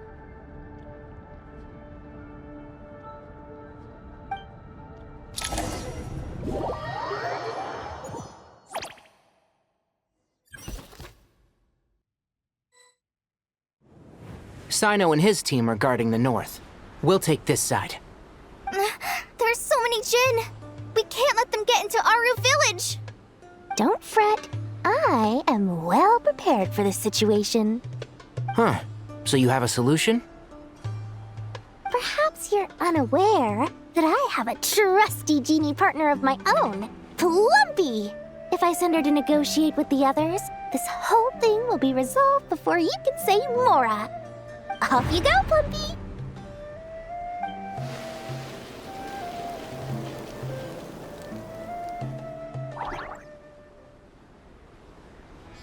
Come on, what's the holdup? 5,000 Mora. 20,000 Mora.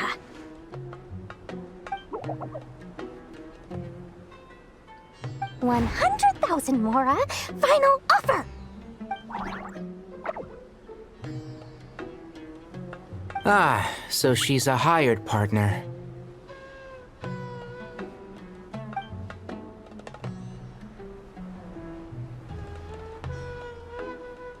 Hired partners are reliable too, Plumpy here is a highly skilled negotiator. You'll see. Just a few words from her and...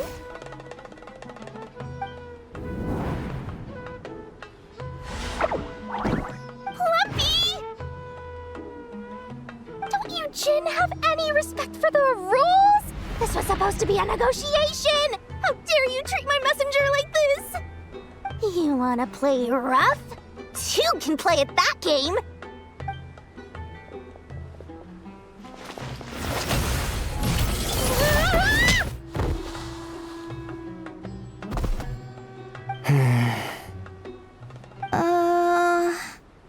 Looks like it's up to us now. Be careful, Kale. Yes, Master.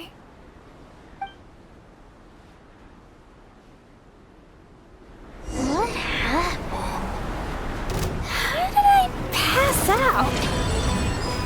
Never mind. Maybe it's time for revenge. You know, this reminds me of when you first arrived in Avidia Forest. You were trying to help a child retrieve a lost toy when you stumbled upon Spino Crocodile territory by mistake.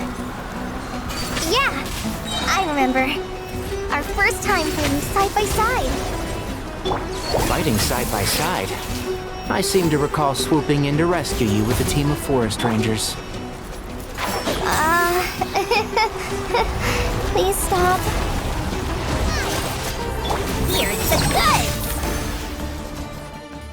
There's too many of them! I can't believe I used 12 rare items in one battle! Ugh. I shudder to think how this is going to affect this month's accounts. The sight of that glaring deficit might be more than my poor heart can take. Tainari, how's the situation on your end? We held the line, though it was a close call. But it looks like they're preparing for another attack. Has something happened? They've breached our defenses in the south. The Jin are pouring in. We're moving the villagers to the north as we speak. We're hemmed in. This is getting precarious. Our margin for error just got a lot smaller. That's why we wanted to confirm your status. We need to consider our next move carefully. Bad news! Another line of defense has been breached. Kale, go with them and assess the situation. Dory and I will hold the line here. But Master! Even with 3 of us, we barely managed to. This is not a discussion, Kale. Don't worry about us. She clearly still has plenty of tricks left up her sleeve. Wait, you can't pin all your hopes on me? Oh, great. I've almost run out of the things I brought with me, and the rest is back at the caravan. I should be able to hold out for a little longer, but still... Master! Need any help? Huh? What is it, Kale? If things continue like this, it won't be long before Aru village is overrun by Jin, and the sandstorms are sure to follow in their wake. I do have a plan, but I can't guarantee it will work. I don't care. Whoever you are, please just help us. The only one who can help is you. I am merely here to guide you along the correct path. I am a spirit created at the beginning. I am a flickering illusion. I am the shimmering light that flows from the eyes of the Creator. What do you mean?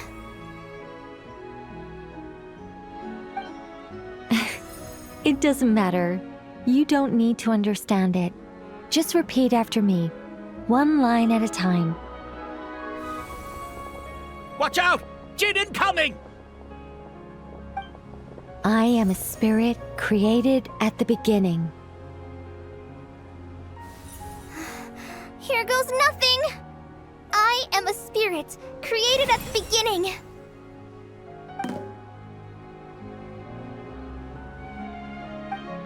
I am a flickering illusion. I am a flickering illusion.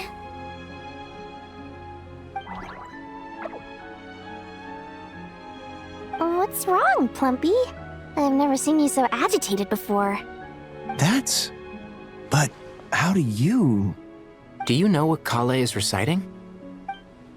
I am the shimmering light that flows from the eyes of the Creator.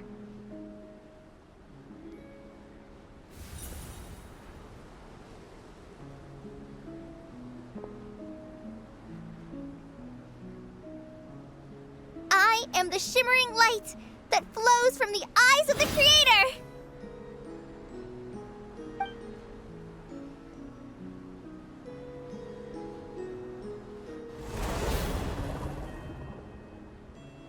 It's a song composed by the goddess of flowers, but very few records of it remain, even in historical texts. All we have is a few fragments. Is Kale an avid historian? Not to my knowledge. The Jinn have actually quieted down. Although... no, it's more than that. It looks like they're showing... submission. Clearly the songs left by the goddess of flowers have a soothing effect on them. At the very least, they're much calmer now. Really? Let me try. I am a spirit created at the beginning.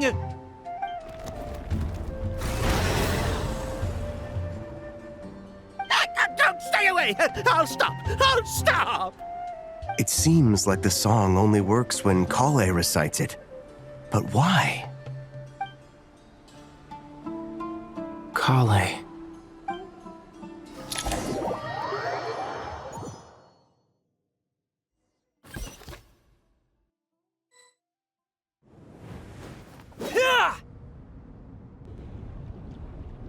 Any luck?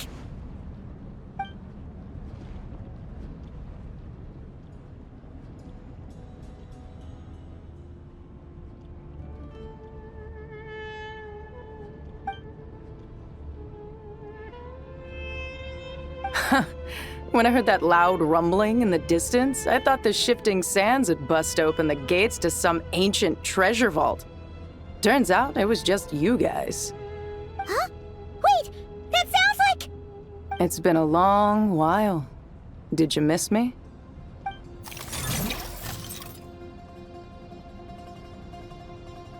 Jet! Ben! Let's save the catching up for later. First, I gotta get you guys out of there. This should be the right mechanism. Ben, can you handle it?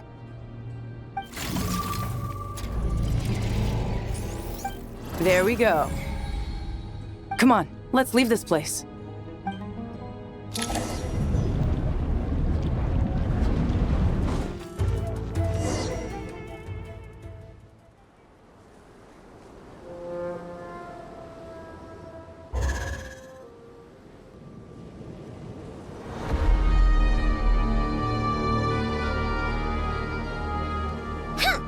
Fatui sure made themselves scarce.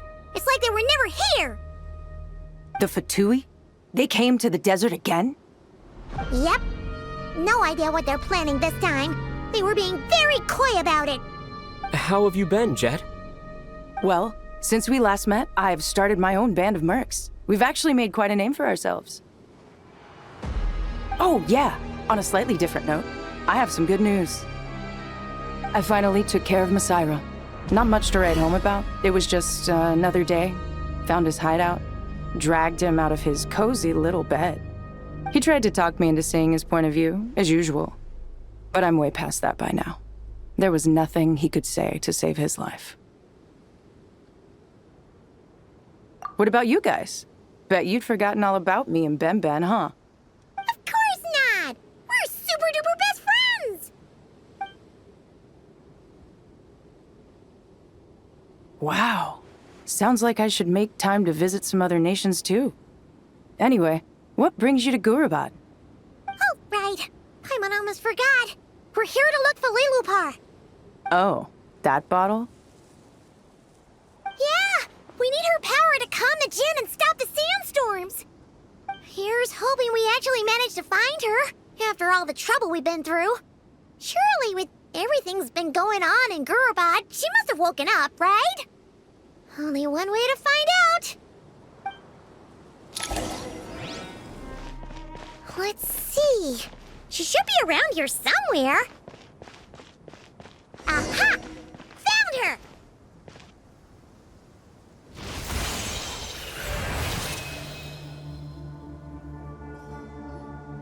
Lillipar!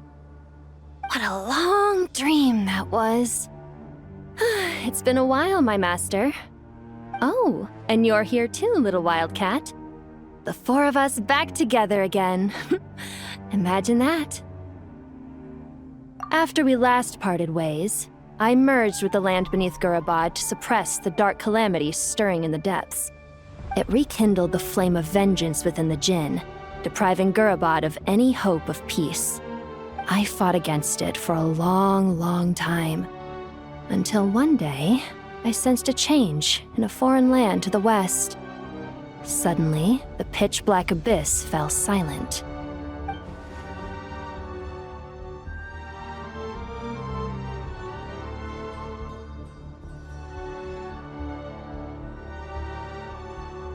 Once satisfied that that dark power could no longer bewitch the Jinn, I too fell into a deep slumber, from which I have only now awoken.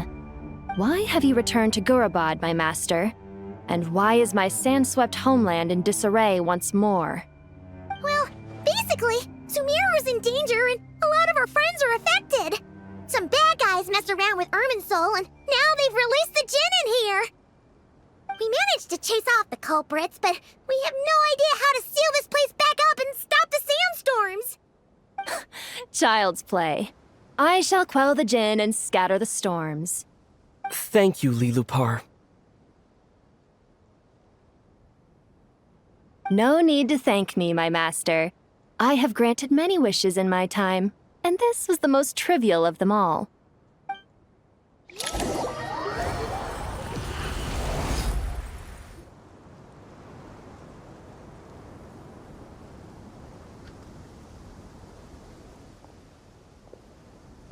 The sandstorm's gone. The sun shines bright again. When I said that we'd meet again under a lovelier sun, this was exactly how I imagined it. Yay! Although, honestly, Paimon would love to hang out with you more, even if the weather sucked. Well, there shouldn't be any more Jinn breaking out, right? Are we okay to head back? Sounds good. You can introduce us to your other friends. Another adventure begins. Lovely.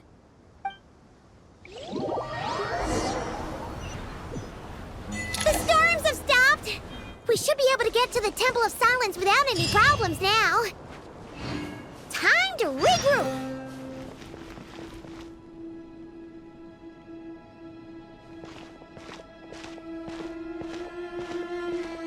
So, this is the Temple of Silence. I've heard the Nagarjanites mention it in passing, but I never imagined it would be this big. It's colossal. I thought the temple moved to the rainforest ages ago. When did they scamper back into the desert? I don't know. This plan sounds a little too risky for my liking. Even in King Deshret's day, this was experimental technology. We have no idea what could happen if we activate it. Well, unless you know of another viable alternative for the Akasha terminal, I'm afraid this is our only option. The plan is sound, and the risks are manageable. However, if we are to proceed, we must act quickly. The scale of this project is enormous. Even with Kave, Faruzan, and every other scholar of mechanics working on it full-time, the proposed modifications won't happen overnight.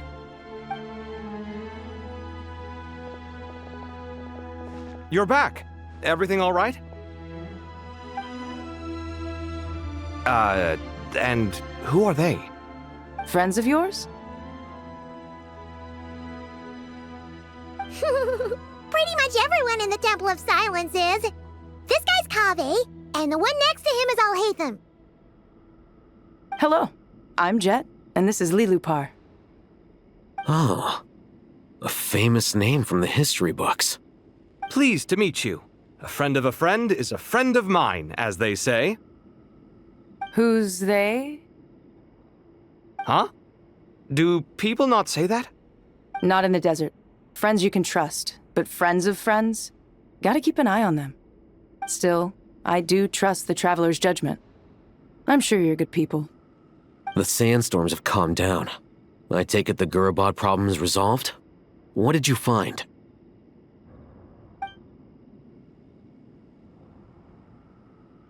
And after getting all smarmy with us, he trapped us there. Luckily, Jet used the mechanism outside to free us, and then we got Lilupar to put a stop to the chaos. Wow. Thanks for being there to help them.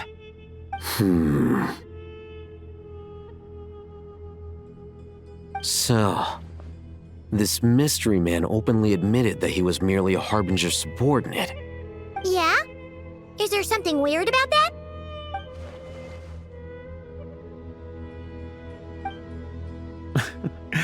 I assume you aren't naive enough to expect answers from an enemy. Well deduced. Our commander, Dottore, died in Nodcry.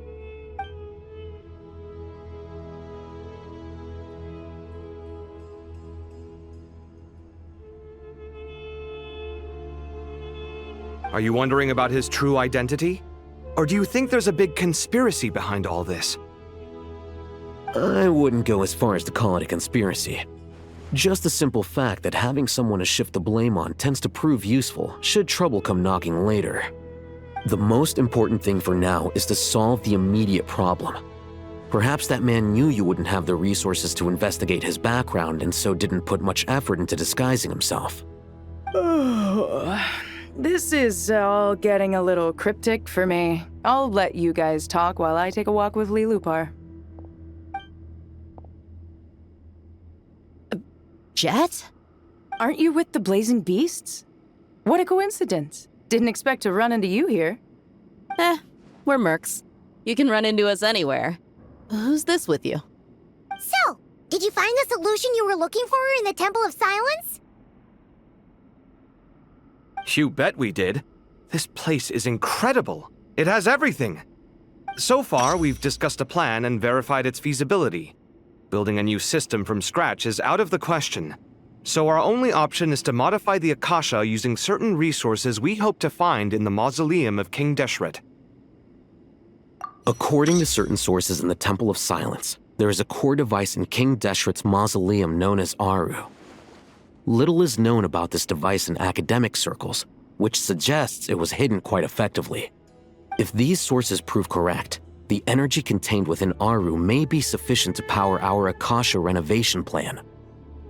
However, this raises difficult questions regarding technological integration. The sages are still debating it. Yeah, but I'm sure they'll reach a compromise once they've argued it out. The people of the rainforest are always cautious when it comes to desert technology. But times of crisis like this leave us with little choice. Wait, Paimon has a question. Is this the same Aru we've heard of before? It's sealed off, right? Some sort of prison where the Goat King, Ibis King, and Crocodile King are locked up. Well remembered. Yes, that's exactly right. According to our records, Aru was the most brilliant creation King Deshret ever conceived of. Built by divine and mortal artisans working together. It was a miraculous accomplishment, and it lies hidden deep within the king's mausoleum to this day. That being said, what Aru actually does and why it was built, those are deep secrets we are not privy to. Until recently, I wouldn't have been optimistic that the place even exists. The only reason I'm inclined to believe it now is because we heard it from the Ibis King Thoth himself at his temple. The tale of how the 3 retainers of Al-Akhmar were imprisoned in Aru. Paimon totally gets that. When Paimon first heard about it, she thought it sounded pretty unbelievable too. Do you guys still remember that? The Ibis King told us they were trapped in Aru and that they had to answer 3 questions to get out. I think I remember. What causes our rise and fall?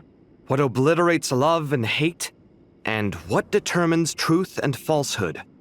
Those were the 3 questions, right? Yeah. If only Nefer were here. She's dealt with the Ibis King before, so she might know more. Oh, Nefer is a friend we met in Nodcry. Not cry. Funny. She showed up here earlier. Huh? Yeah. Had another lady with her, too. Both said they knew you. They contacted the sages, claiming they might be able to offer some assistance. Really? They came here to help out?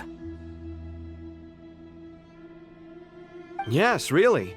It was just before you got back. One of them said she's made Nodcry her home. If she's the person you were talking about, then... Looks like betting on Aru was the right choice. See? They're right over there. Nicole! Nefer! Why, hello! We're here to help.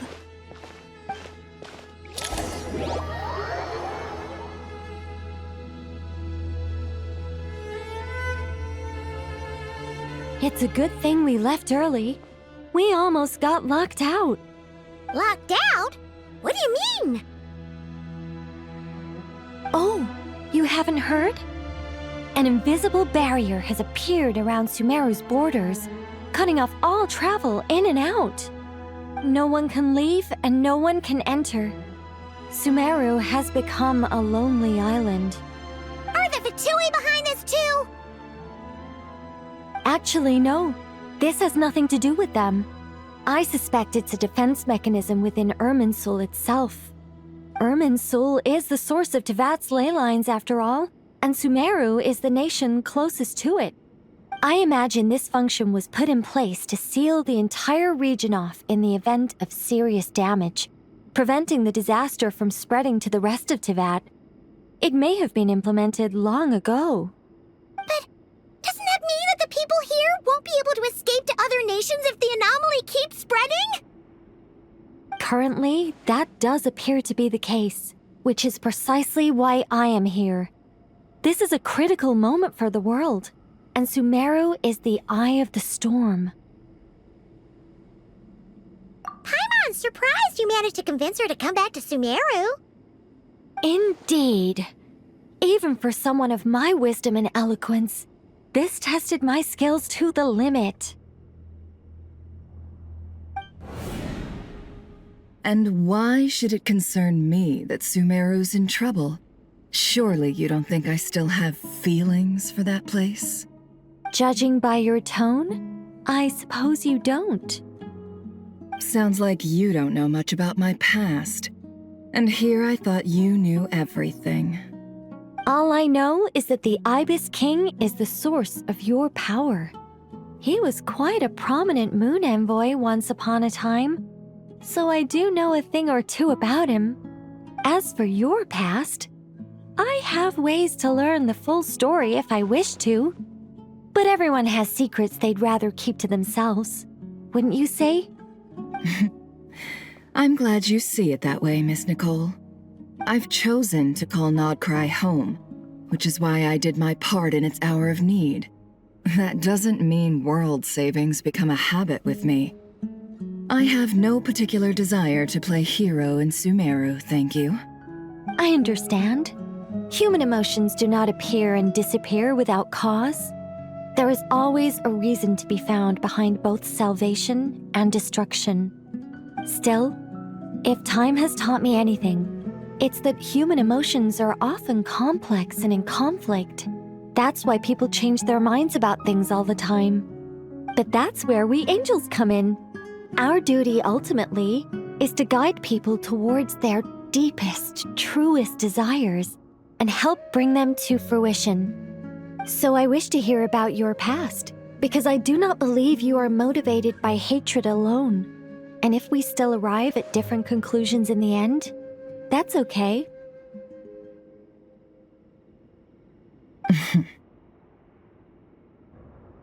I refuse. Wait, what? But I set the atmosphere and everything. isn't this supposed to be the moment when we finally open up to one another? Is it? Maybe I'm not so good at reading the atmosphere. You're right, Nicole. There's more to me than just hatred. Had it consumed me, I'd be left stuck in the past forever, never living in the present. But I don't think that your guidance can change my mind. The all-consuming sands, the bloodshed, both deserved and undeserved.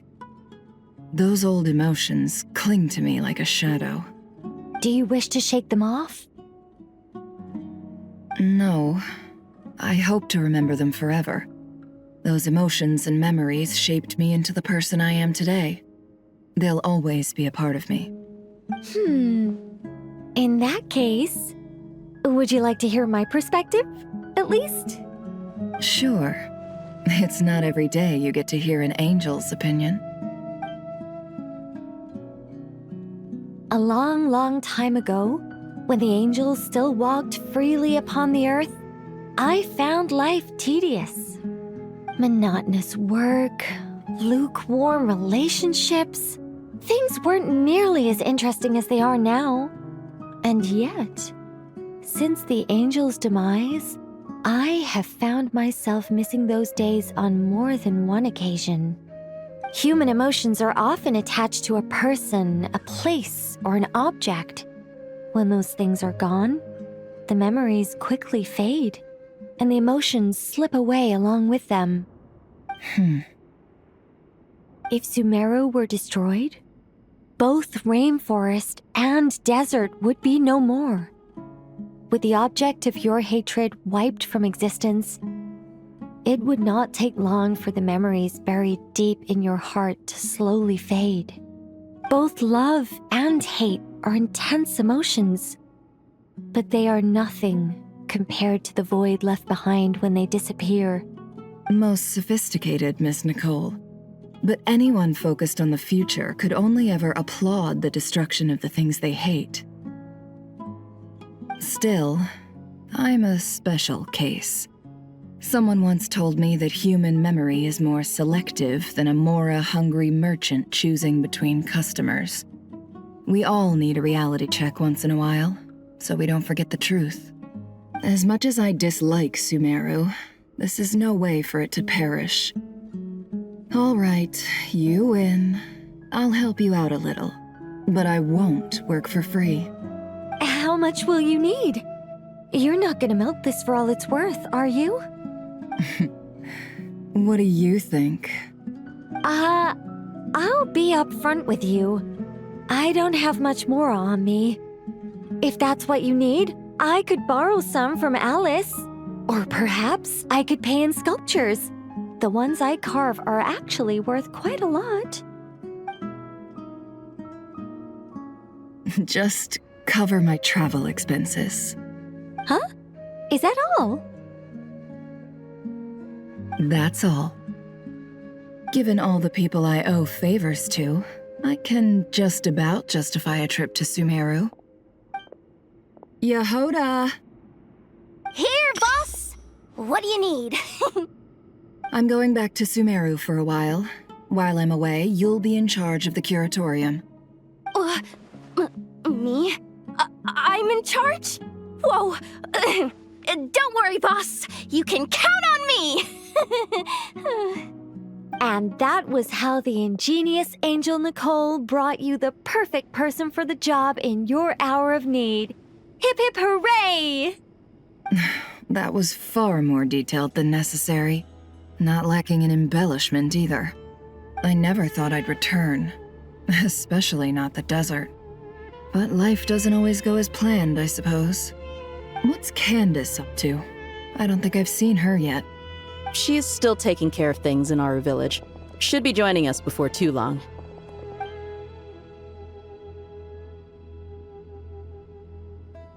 Oh, and sorry. Hope we're not interrupting anything. We have some good news, though. We're planning to go to the mausoleum of King Deshret to look for the legendary Aru, then use it to try and restore the Akasha system. According to records in the Temple of Silence, the mausoleum houses something called Aru's Chute, which can be used to establish connection with Aru. We still have some time before we leave, so there's no rush. By the way, who are these two new faces? Just call me Nefer. I'm based in Nodcry. Did I hear you mention Aru? Correct. Well, I happen to have a connection with one of the 3 retainers imprisoned inside, the Ibis King. I'm here to get things done, so if you don't mind, I think I should come with you. That sounds perfect. Miss Nefer, are you from the desert by any chance? Why do you ask? I don't know. There's a familiar air about you. Plus, you mentioned Candace. Sorry, I don't mean to pry. It was just a random thought. I'm Dia, an Eremite mercenary. My work usually keeps me out in the desert. I'm on good terms with Dory, and she's mentioned you all before. It's nice to finally put faces to the names. However, my associate here is probably less well acquainted with you. Why don't you all introduce yourselves? Actually, I'm a little better acquainted than you might think. Huh? Huh. Are my eyes playing tricks on me? It looked like you spoke without moving your mouth. Ventriloquism. I have heard tell of it before. What is it, Kale? It's you! You're the voice who's been speaking in my head, aren't you? You encouraged me to report my dreams to the Dendro Archon, and got me to recite that magic prayer. Mm-hmm. I have many titles, but let's go with the most pertinent one. I am Nicole Rain, an angel who has lived since ancient times. An angel? Sounds like a big deal, but, what exactly is an angel? Oh, Well, we're a rather long-living race of beings. Not gods, technically, but we can still tell you a lot of stories from ancient history. Yep, and she's also an amazing sculptor. You could say she's a real creative type. Well, ma'am, if both the Traveler and Paimon give you rave reviews, you must be pretty impressive. Oh, please don't call me ma'am. I find it so awkward when people get too formal with me. Just relax and be yourselves. No need to be nervous. Miss Nicole, if it's okay, could I ask you a few questions? Yes, you may. I can see your heart is filled with confusion, and you are desperate for answers. I also know which questions you want to ask me. Why did you dream of Sumeru City in disarray?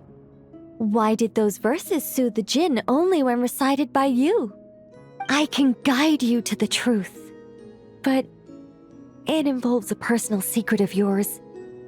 I'd prefer to speak with you alone, if possible.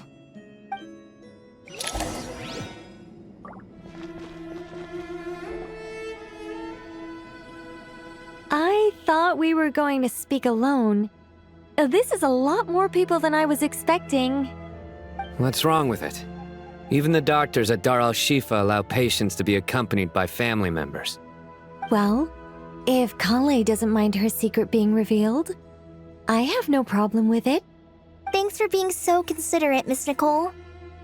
I don't know what secret you mean, but whatever it is, there's no need for me to hide it from my closest friends. Closest friends? It's so nice to hear that. All right. In that case, I'll get right to it. Kale, are you aware that there are god remains inside your body? I am. When I was young, I got sick with Elazar. Nothing could cure it. The Fatui convinced my mom and dad that they could help, and I was sent to an unfamiliar place. There were a lot of other kids just like me there. This creepy guy injected us with some strange medicine, which I heard contained god remains. I can still remember the pain like it was yesterday. But thanks to the friends who've stuck by me all this time, I've gradually been able to overcome those memories. Anyway, so you're saying that what happened to me has something to do with the god remains they injected me with? Yes. Those were the remains of Nabu Malikata, the goddess of flowers. What? Huh. Fascinating. You don't seem surprised like the rest of us. Why? The possibility crossed my mind when Kale recited the Goddess of Flowers song and calmed the Jinn. You made Paimon jump! What are you doing here, Lilupar?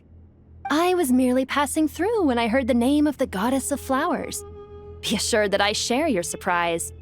You, with the hat. Are you certain? I sense no trace of the Lord of Flowers within her. Well, it is a very small fragment. Unless special methods are used to manifest its power, even her closest acquaintances would find it near impossible to detect. After the goddess passed away, her remains were scattered across the desert.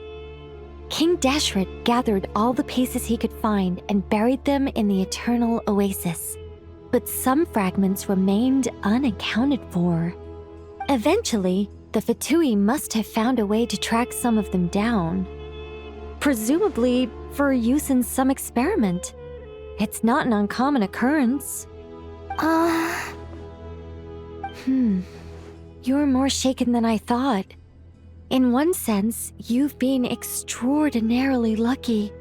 So many people who yearn for this kind of power never attain it, yet you have coexisted with her all this time without even realizing it. I don't know what to say. I'm glad that I could help everyone with this power, really. But knowing that a fragment of the Goddess of Flowers is inside my body is... it's a strange feeling.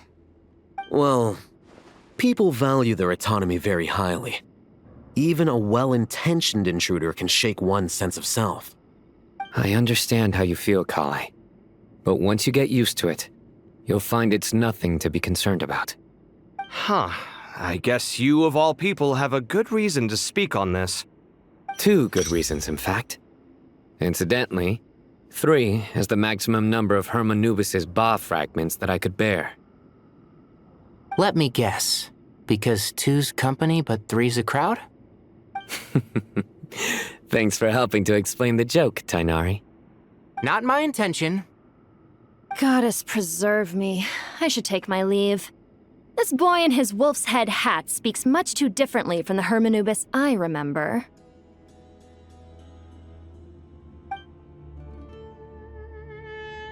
Kale, all I'm trying to say is, no matter how many Hermanubis fragments there are within me, you wouldn't think of me as Hermanubis. In the same way, you are simply you. Yeah, I know what you mean. So about that dream I had, was it a warning from the Goddess of Flowers? Yes. Just like me, she was an angel created by the primordial humans, born with the instinct to guide living beings. Though her body and soul have perished, her essence retains its natural instincts. Even her smallest remaining fragments would do their utmost to send you that warning. The Mother of Dreams? Lord of Flowers and Oases? She must have had a premonition. That is why she gave that dream to you. We won't let our efforts go to waste. But I still don't understand. Why me? Yes. Why indeed? You weren't the only one injected with God remains, but only in you have her fragments persisted. I suspect it may be because of the firm will you showed in the face of suffering. She was likely assimilated by that will. Of course, this doesn't mean you have to shoulder any extra responsibility. As this young man said, you are who you are, and that will not change. All right, any further questions from the family members of the patient? If not, we should head to the mausoleum of King Deshret. Let's move out. Time to put our plan into action. We all hope it'll work. But will we really be able to open Aru? And even if all 7 pillars of King Deshret agree to let us proceed, the scale of the work to follow is daunting to say the least. Haven't you handled other big projects before? I mean, the biggest project I've worked on to date is probably the Palace of Alcazarzaray, I guess? But this is orders of magnitude beyond that. It's a total nightmare. Look on the bright side. At least this time you're actually here when Sumeru needs you most. You won't have to come asking me for details after the fact. Mock me all you want. But now that I'm here, things will be resolved far more quickly and smoothly than last time. Kave's self-doubt disappeared in an instant. Like magic. Well, this confidence is most gladdening. Now, go and pack your things. We'll head to the mausoleum as soon as you're ready.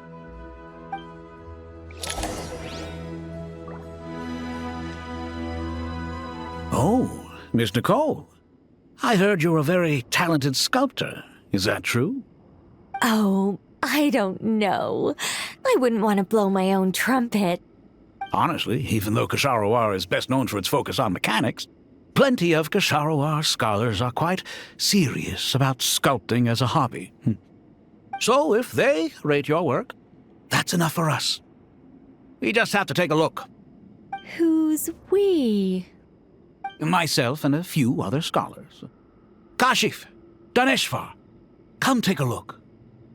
Oh, well, if you insist, I suppose there's no harm in showing you.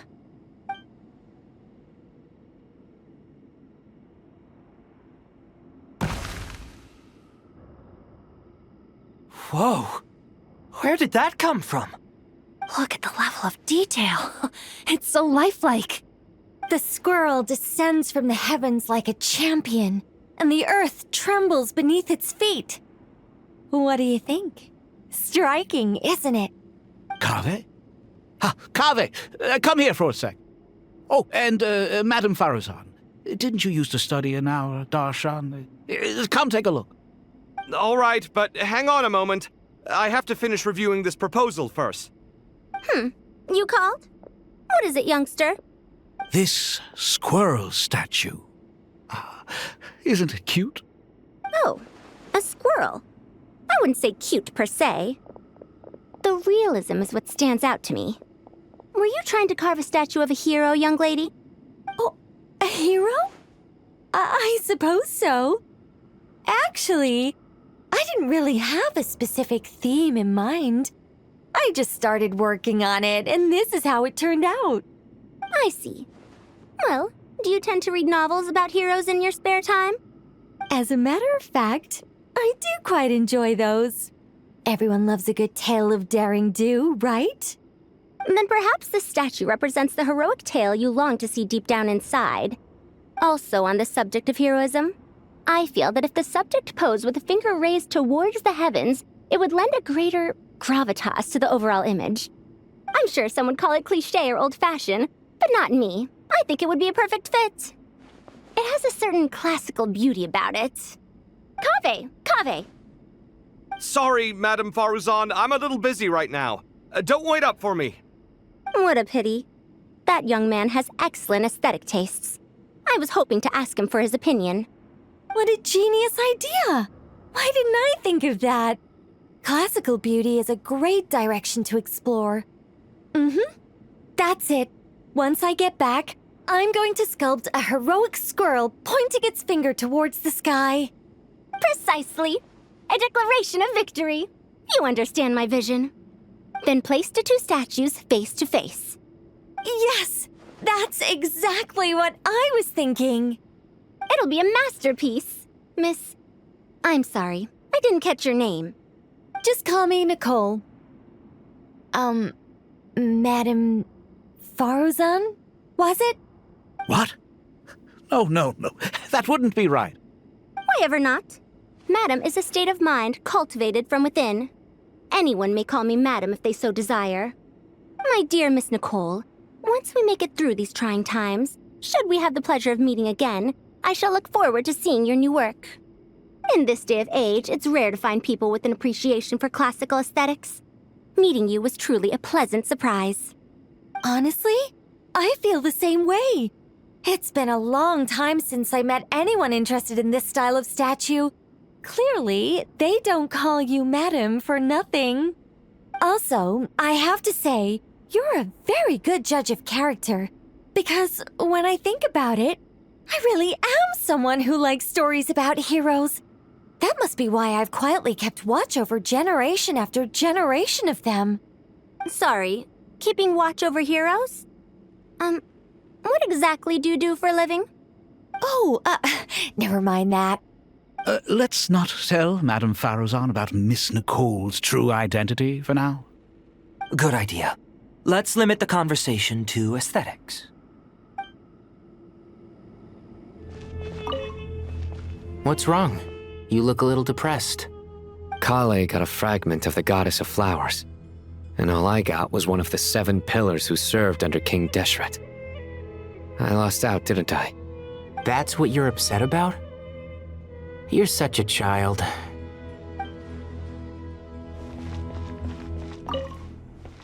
Oh, so many books. More than I could ever read in my life. But I've learned a lot that the textbooks could never teach me. I never realized that people in the distant past thought about some of the same questions we ponder today.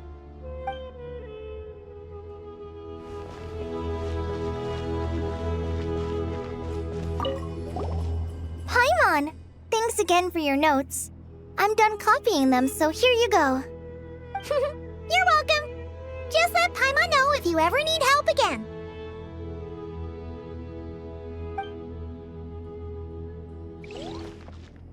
Good to finally meet you in the flesh.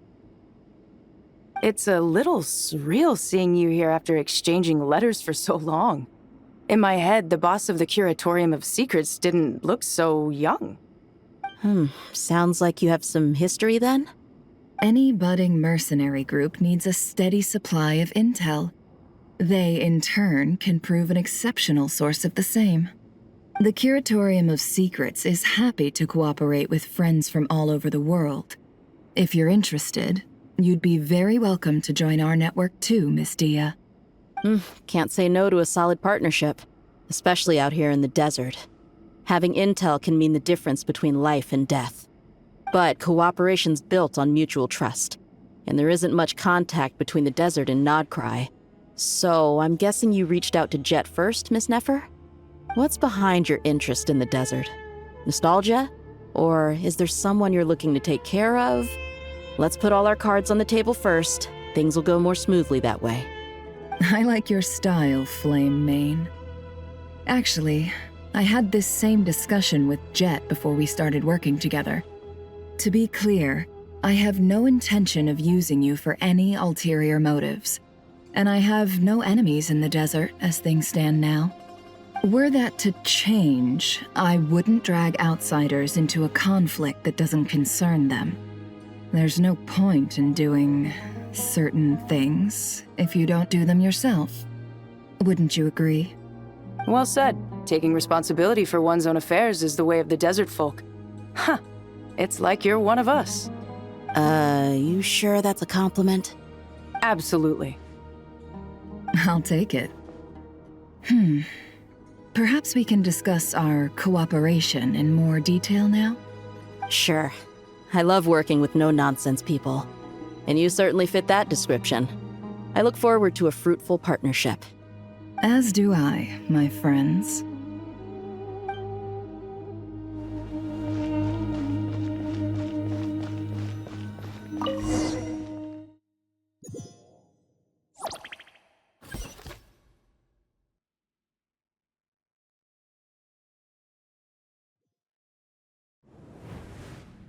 I hope everyone's ready. We'll be arriving at our destination very shortly. Why, we've not seen so many visitors ever, really. What is this place now, a tourist attraction? Closer inspection reveals many familiar faces. To what do we dusty old fellows owe the honor? Surely you're not just here to chat. You surmised correctly. We are here to carry out a rather enormous project. Ho, enormous, you say? How large, then? Larger than the gaping void in our lives? Why, you've even put a smile on Goatee and Crocco's faces. All this activity is making for quite a special day.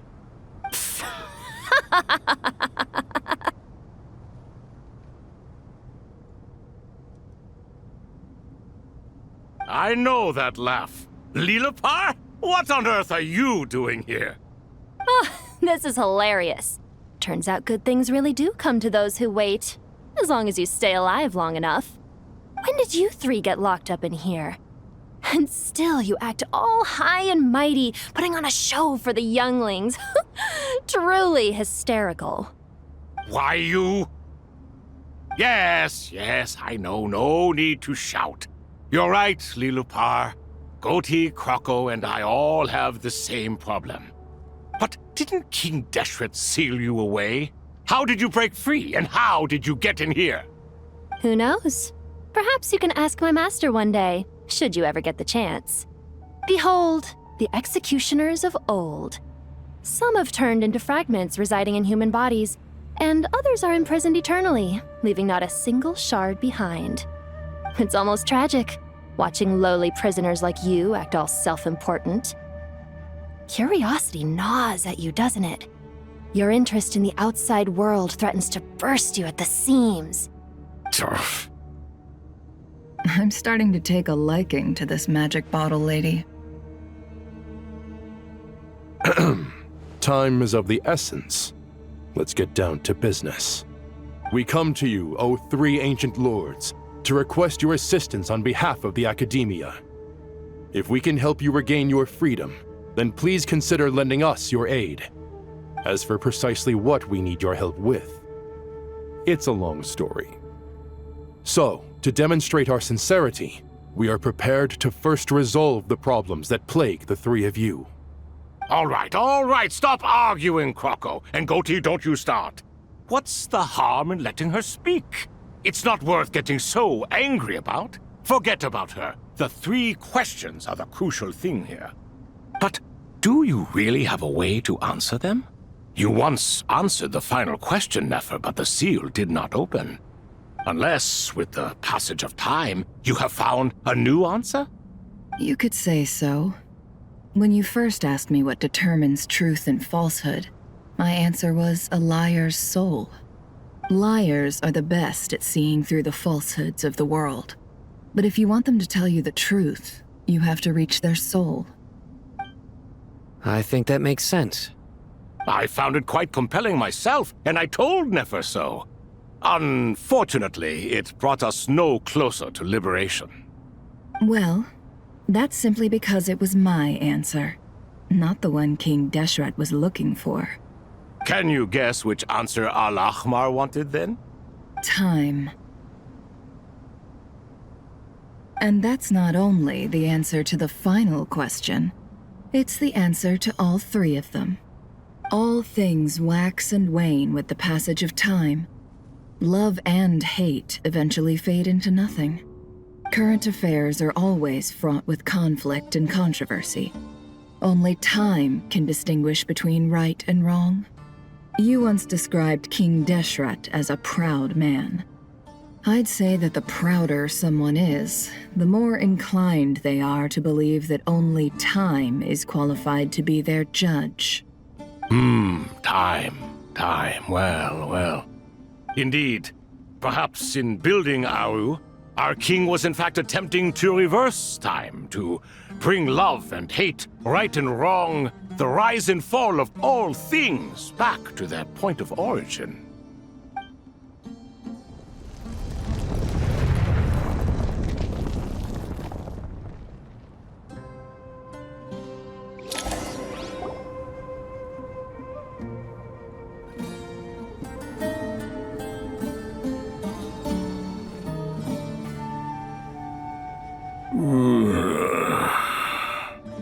This is the most eventful day I have experienced in a long time.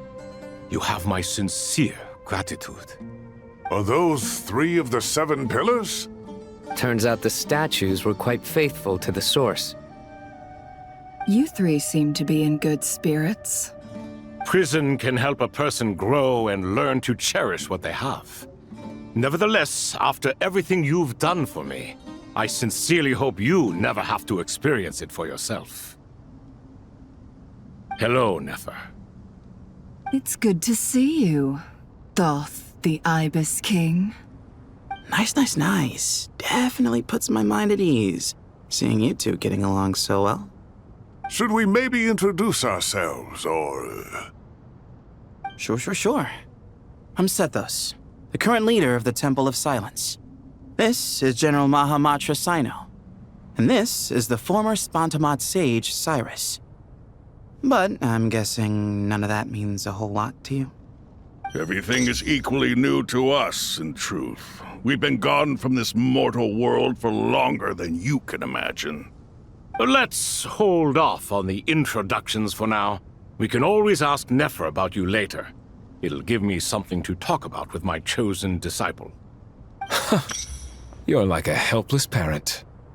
Gods and people of yore are not necessarily welcome in today's world. Self-awareness is one of my finest qualities. I thought I ought to share its fruits with you two. Is that so? Well, I think we'll take it in stride, just as we did with the 3 questions. Let's not forget, it was my persistence that won you both your freedom. Fair point. I have to applaud your persistence. And I must praise you for your wisdom. Now, state your wishes, young ones. I'm sorry? Why, your tremendous accomplishments deserve a reward, do they not? You must let us do something for you in return. General Mahamatra, what do you think? I won't beat around the bush. Sumeru is facing a crisis the likes of which have never been seen before, and we need your help. Every calamity throughout the ages has been connected to us in one way or another, whether we were its cause or consequence. Whatever is wrong with Irminsul, it severely affected the Dendro Archon. She fell into a coma and is currently receiving treatment from the Dendro Dragon. The Dendro Dragon? I'm sorry, the Dendro Dragon is helping to heal the Dendro Archon? Not a pep, surely. Not vicious, cruel a pep who possesses no virtues aside from her basic instincts. Ah, good heavens. I shudder to think what could have caused Lesser Lord Kusanali to suffer such a plight. Still, why would the Dendro Dragon lend you her aid? She has always held nothing but contempt for the Archons. I suppose she and Kusanali must have some history. You can help us make history, too. A smooth talker. Well said, lad. Currently, no one can connect to Irminsul. We hope that by opening up Aru and making some modifications to it, we can use its technology to our advantage. Unfortunately, Aru is an imperfect creation. King Deshret never managed to realize his full vision before his death. Much remains to be done if it is to be pitted against Irminsul itself. Besides, I hear your reasons, but to give Aru up over such would be... The archaeological records clearly indicate that although Aru's construction took a long time, it was not beyond human means to achieve. Modern technology should solve the efficiency issues. We have no choice but to go all in on this. This is by no means a threat. But the only reason we helped you escape from Aru was to gain the necessary leverage to negotiate with you. You asked us to state our wishes, and we have. Each one of us here needs your help, as do all the thousands of people living in Sumeru. They need you, and they need Aru. What do we think, my fellow old fogies? Shall we lend our support or not? Since you ask so nicely, naturally. Naturally what? Are you for or against? I simply mean we shall do what comes naturally. You claim that you wish to open Aru. Know you then that the golden slumber created by King Deshret is preserved within? We do. We understand the risks involved. In all likelihood, the mortal world will never again be able to replicate King Deshret's work. Never will there be another chance to come so close to creating a utopia. Knowing this, are you sure of your decision? We are sure. Before people can dream, they must first live. If your minds are made up, very well. We shall summon our erstwhile colleagues to discuss this further. Saint Shezepank, Saint Bennu, once you surrendered to silence and were buried with King Deshret. But now, we invoke the right to awaken you with our voices.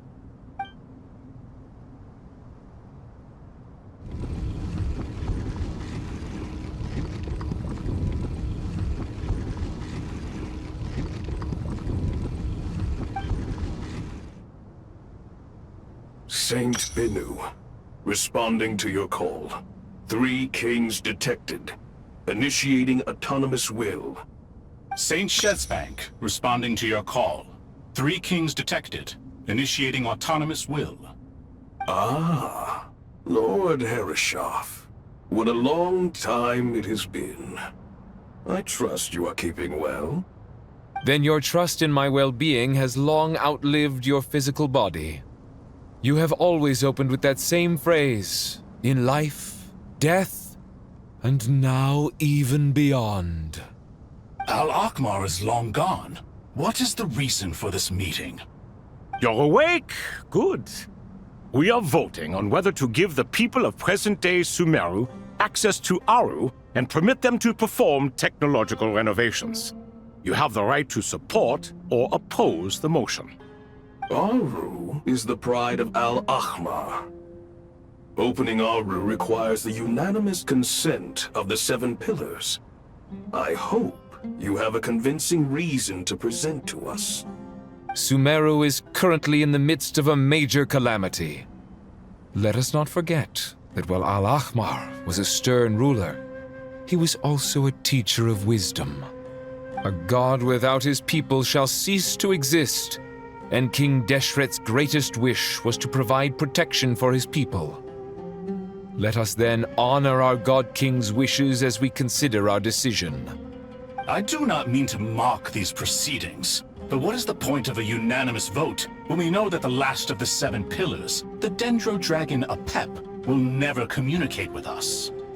This will no doubt surprise your mechanical mind, and I have no intention of trying to persuade you it is true.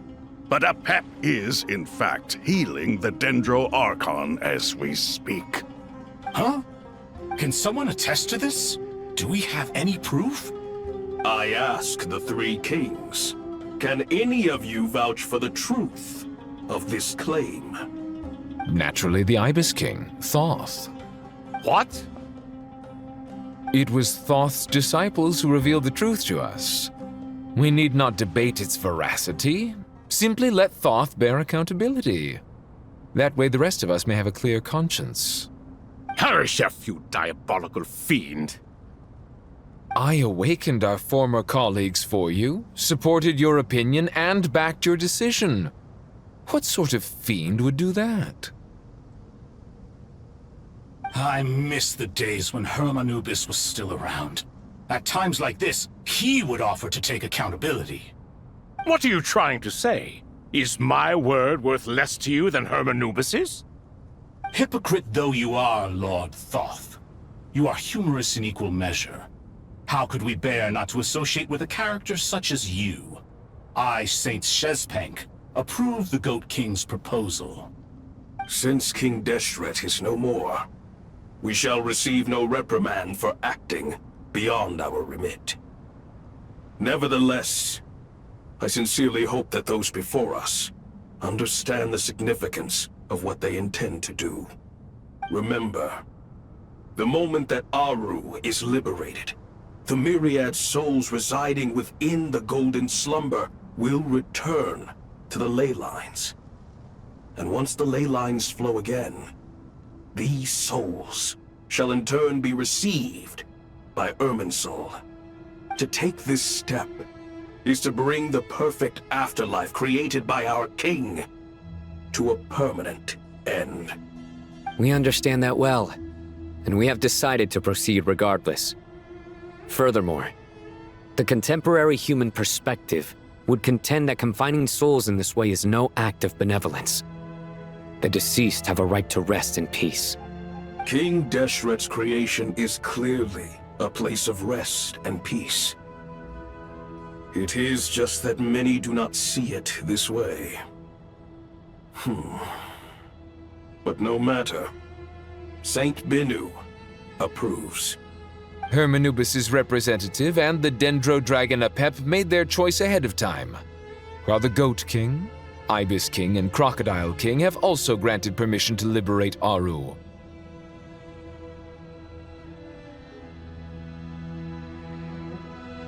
By the grace of His Majesty, guided by His wisdom and will, let the gates of Aru be reopened.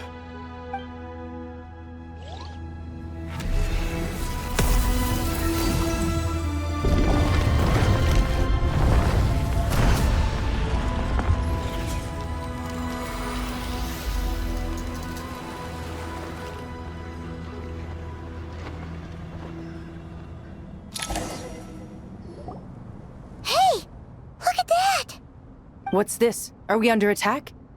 No. Wait, it's...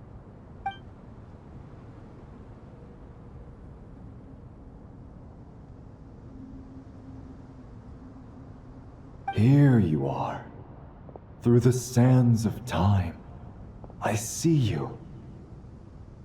Father. Father, is it really you? It's Jet's father, Jibril! That's right! He entered the golden slumber, didn't he? I smell blood and sand on you. You've grown. Strong as a wild beast, and without shedding a tear. You have to leave, don't you? Please, just answer me this. What should I do for you? This meeting is a blessing from the gods. My soul, once imprisoned along with that of Samael, is finally free. I am truly grateful for the chance to see you again. That the dead should meet the living is itself a miracle. One brief, precious moment is enough. Enough to set my heart at ease. Do not weep for me, Jet. I know you will accomplish many great things in your life. You will go further and climb higher than I ever did. All I ask is that you take good care of yourself.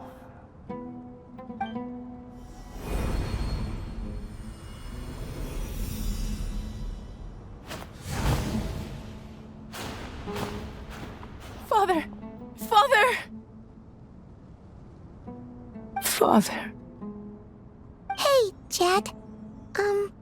Do you want something to eat? Maybe it'll help you feel better. I'm fine. Thanks, Paimon.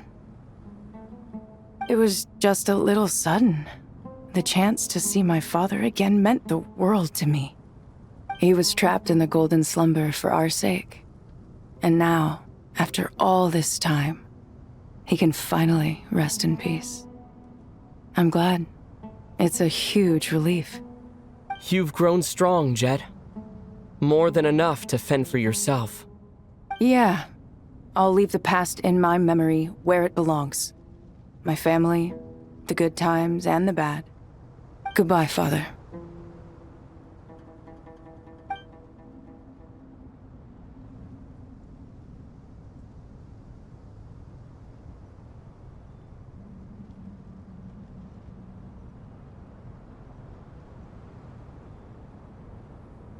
Ah, me, what a touching reunion that was.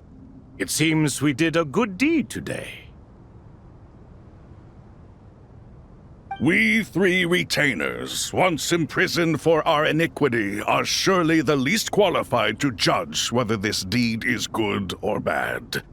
Either way, Aru is open. Now you have your opportunity. And with it, whatever trouble may ensue. Although Aru was created by a god, human craftsmanship was nevertheless required to build the gate that connects it to this world. Perhaps the relationship between gods and humanity follows a similar principle. As for your proposed renovations, we cannot determine which functions to keep or discard. Proceed as you see fit, but please entrust the task to your most accomplished scholars, or Bennu will be most displeased. It matters not. The Ibis King shall be accountable if any problems arise. Ibis, you chose to take on disciples, and so it follows that you must accept the risks of associating with humans. If I'd known you'd be like this, I would have locked all of you away in Aru, never to leave again for all eternity. All of us? What does this have to do with me? Vilify me no further. Scholars, since you have liberated Aru, allow me to present you with a gift. Using Aru's power, we shall install a defense mechanism at our king's mausoleum. You must be guarded even against Irminsul itself. This shall afford you some convenience. Unseen and unheard. From this moment forth, none may by sight or hearing perceive anything said or done within the mausoleum. Amazing. And all this is achieved just with the power of Aru? With technology from the heavens, the possibilities are endless. Just because King Deshret did not use it for this purpose does not mean that it cannot be done. So, marvel away. This is the reward you have earned. All right. Well, that resolves the issue of confidentiality. What about the technical side? Do we have the manpower? Why, yes. I've already contacted them. They'll be here soon.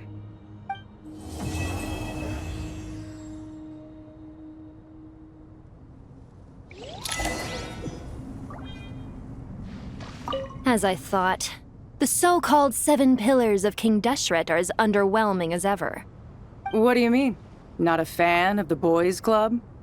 As men, as individuals, and even as gods, they are entirely undeserving of my attention. Al-Akhmar once commanded me to select a king from among the people, so naturally my eyes will open only for one who is worthy. Ugh. Can we talk about something else? It all sounds pretty complicated, and I haven't read that many storybooks. You think this is a mere story? Well, many would also say that the journey you shared with your father is not but a tale. My life, your life, they are nothing but stories. Little girl, it appears that you really have grown. In the past, you would have flown into a blind rage at my words, but now you are unperturbed. Oh, it's nothing. I just feel like you're right. Getting all pissed at someone for telling the truth is pointless. It only makes me look petty. This alone is proof enough of your growth. You're doing well, my dear girl. You're becoming ever stronger. Strong enough to defend the people and things you hold dear. You think so? I hope you're right. You must be Sethos, the successor to the Temple of Silence. Hello. Yep, that's me. Nefer, right? That's what I heard the others calling you. Judging by your outfit, I'm guessing you come from the desert too? That's right. Started off in the desert, went to the rainforest, then went from there to Nodcry, where I work as an intel broker. Huh. Well, this is interesting. You don't seem to talk about yourself all that much. Yet here you are, volunteering your life story to me. However abridged. Maybe I'm looking to make some new friends. I like making friends too. I'm easier to talk to than Sino and a little more streetwise than Tainari. Which is why you came over this way, giving me the chance to strike up a conversation with you. Was I that obvious? I think you did fine. You were mindful of my attitude and hoped to lure me in through sentiment. Lure you in isn't exactly how I'd put it. I see it more as an invitation. An invitation to what?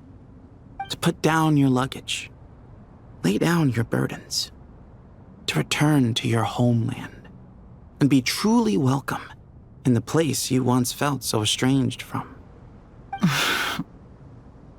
You're a more interesting heir to Bamun than I was expecting. Since you're familiar with my grandfather, I'll assume you're aware of our situation.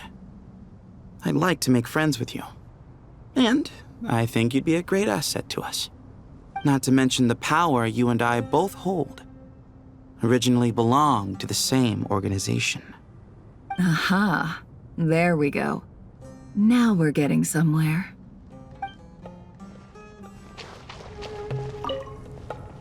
Do you hear that? Sounds like your teacher is scolding mine. Huh. Classic. Did you see her? She's a former Vahumana student who dropped out of the academia and went to Nodcry to work as an intel broker. There's more to her than meets the eye.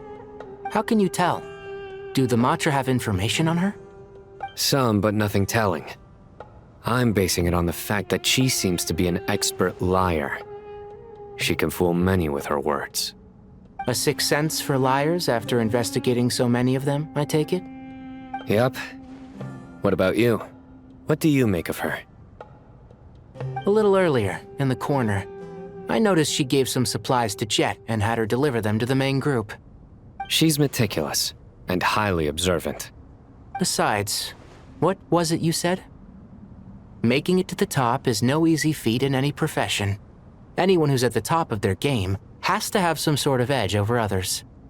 It's true, but she's not the only one at the top of her game. I also am, and so are you. Sure, but what's to guarantee she won't overhear us talking about her? Don't worry, I have my methods. Sethos is distracting her. Ah, I see. Ah, fresh air. A wondrous feeling. Naturally. I have a sudden urge to stretch my legs. Can anyone recommend a suitable leisure activity? I might have had some recommendations for you were this the past, but here and now, for someone who has just left prison, there could be no greater joy than simply being outside of it at last. I could not agree more.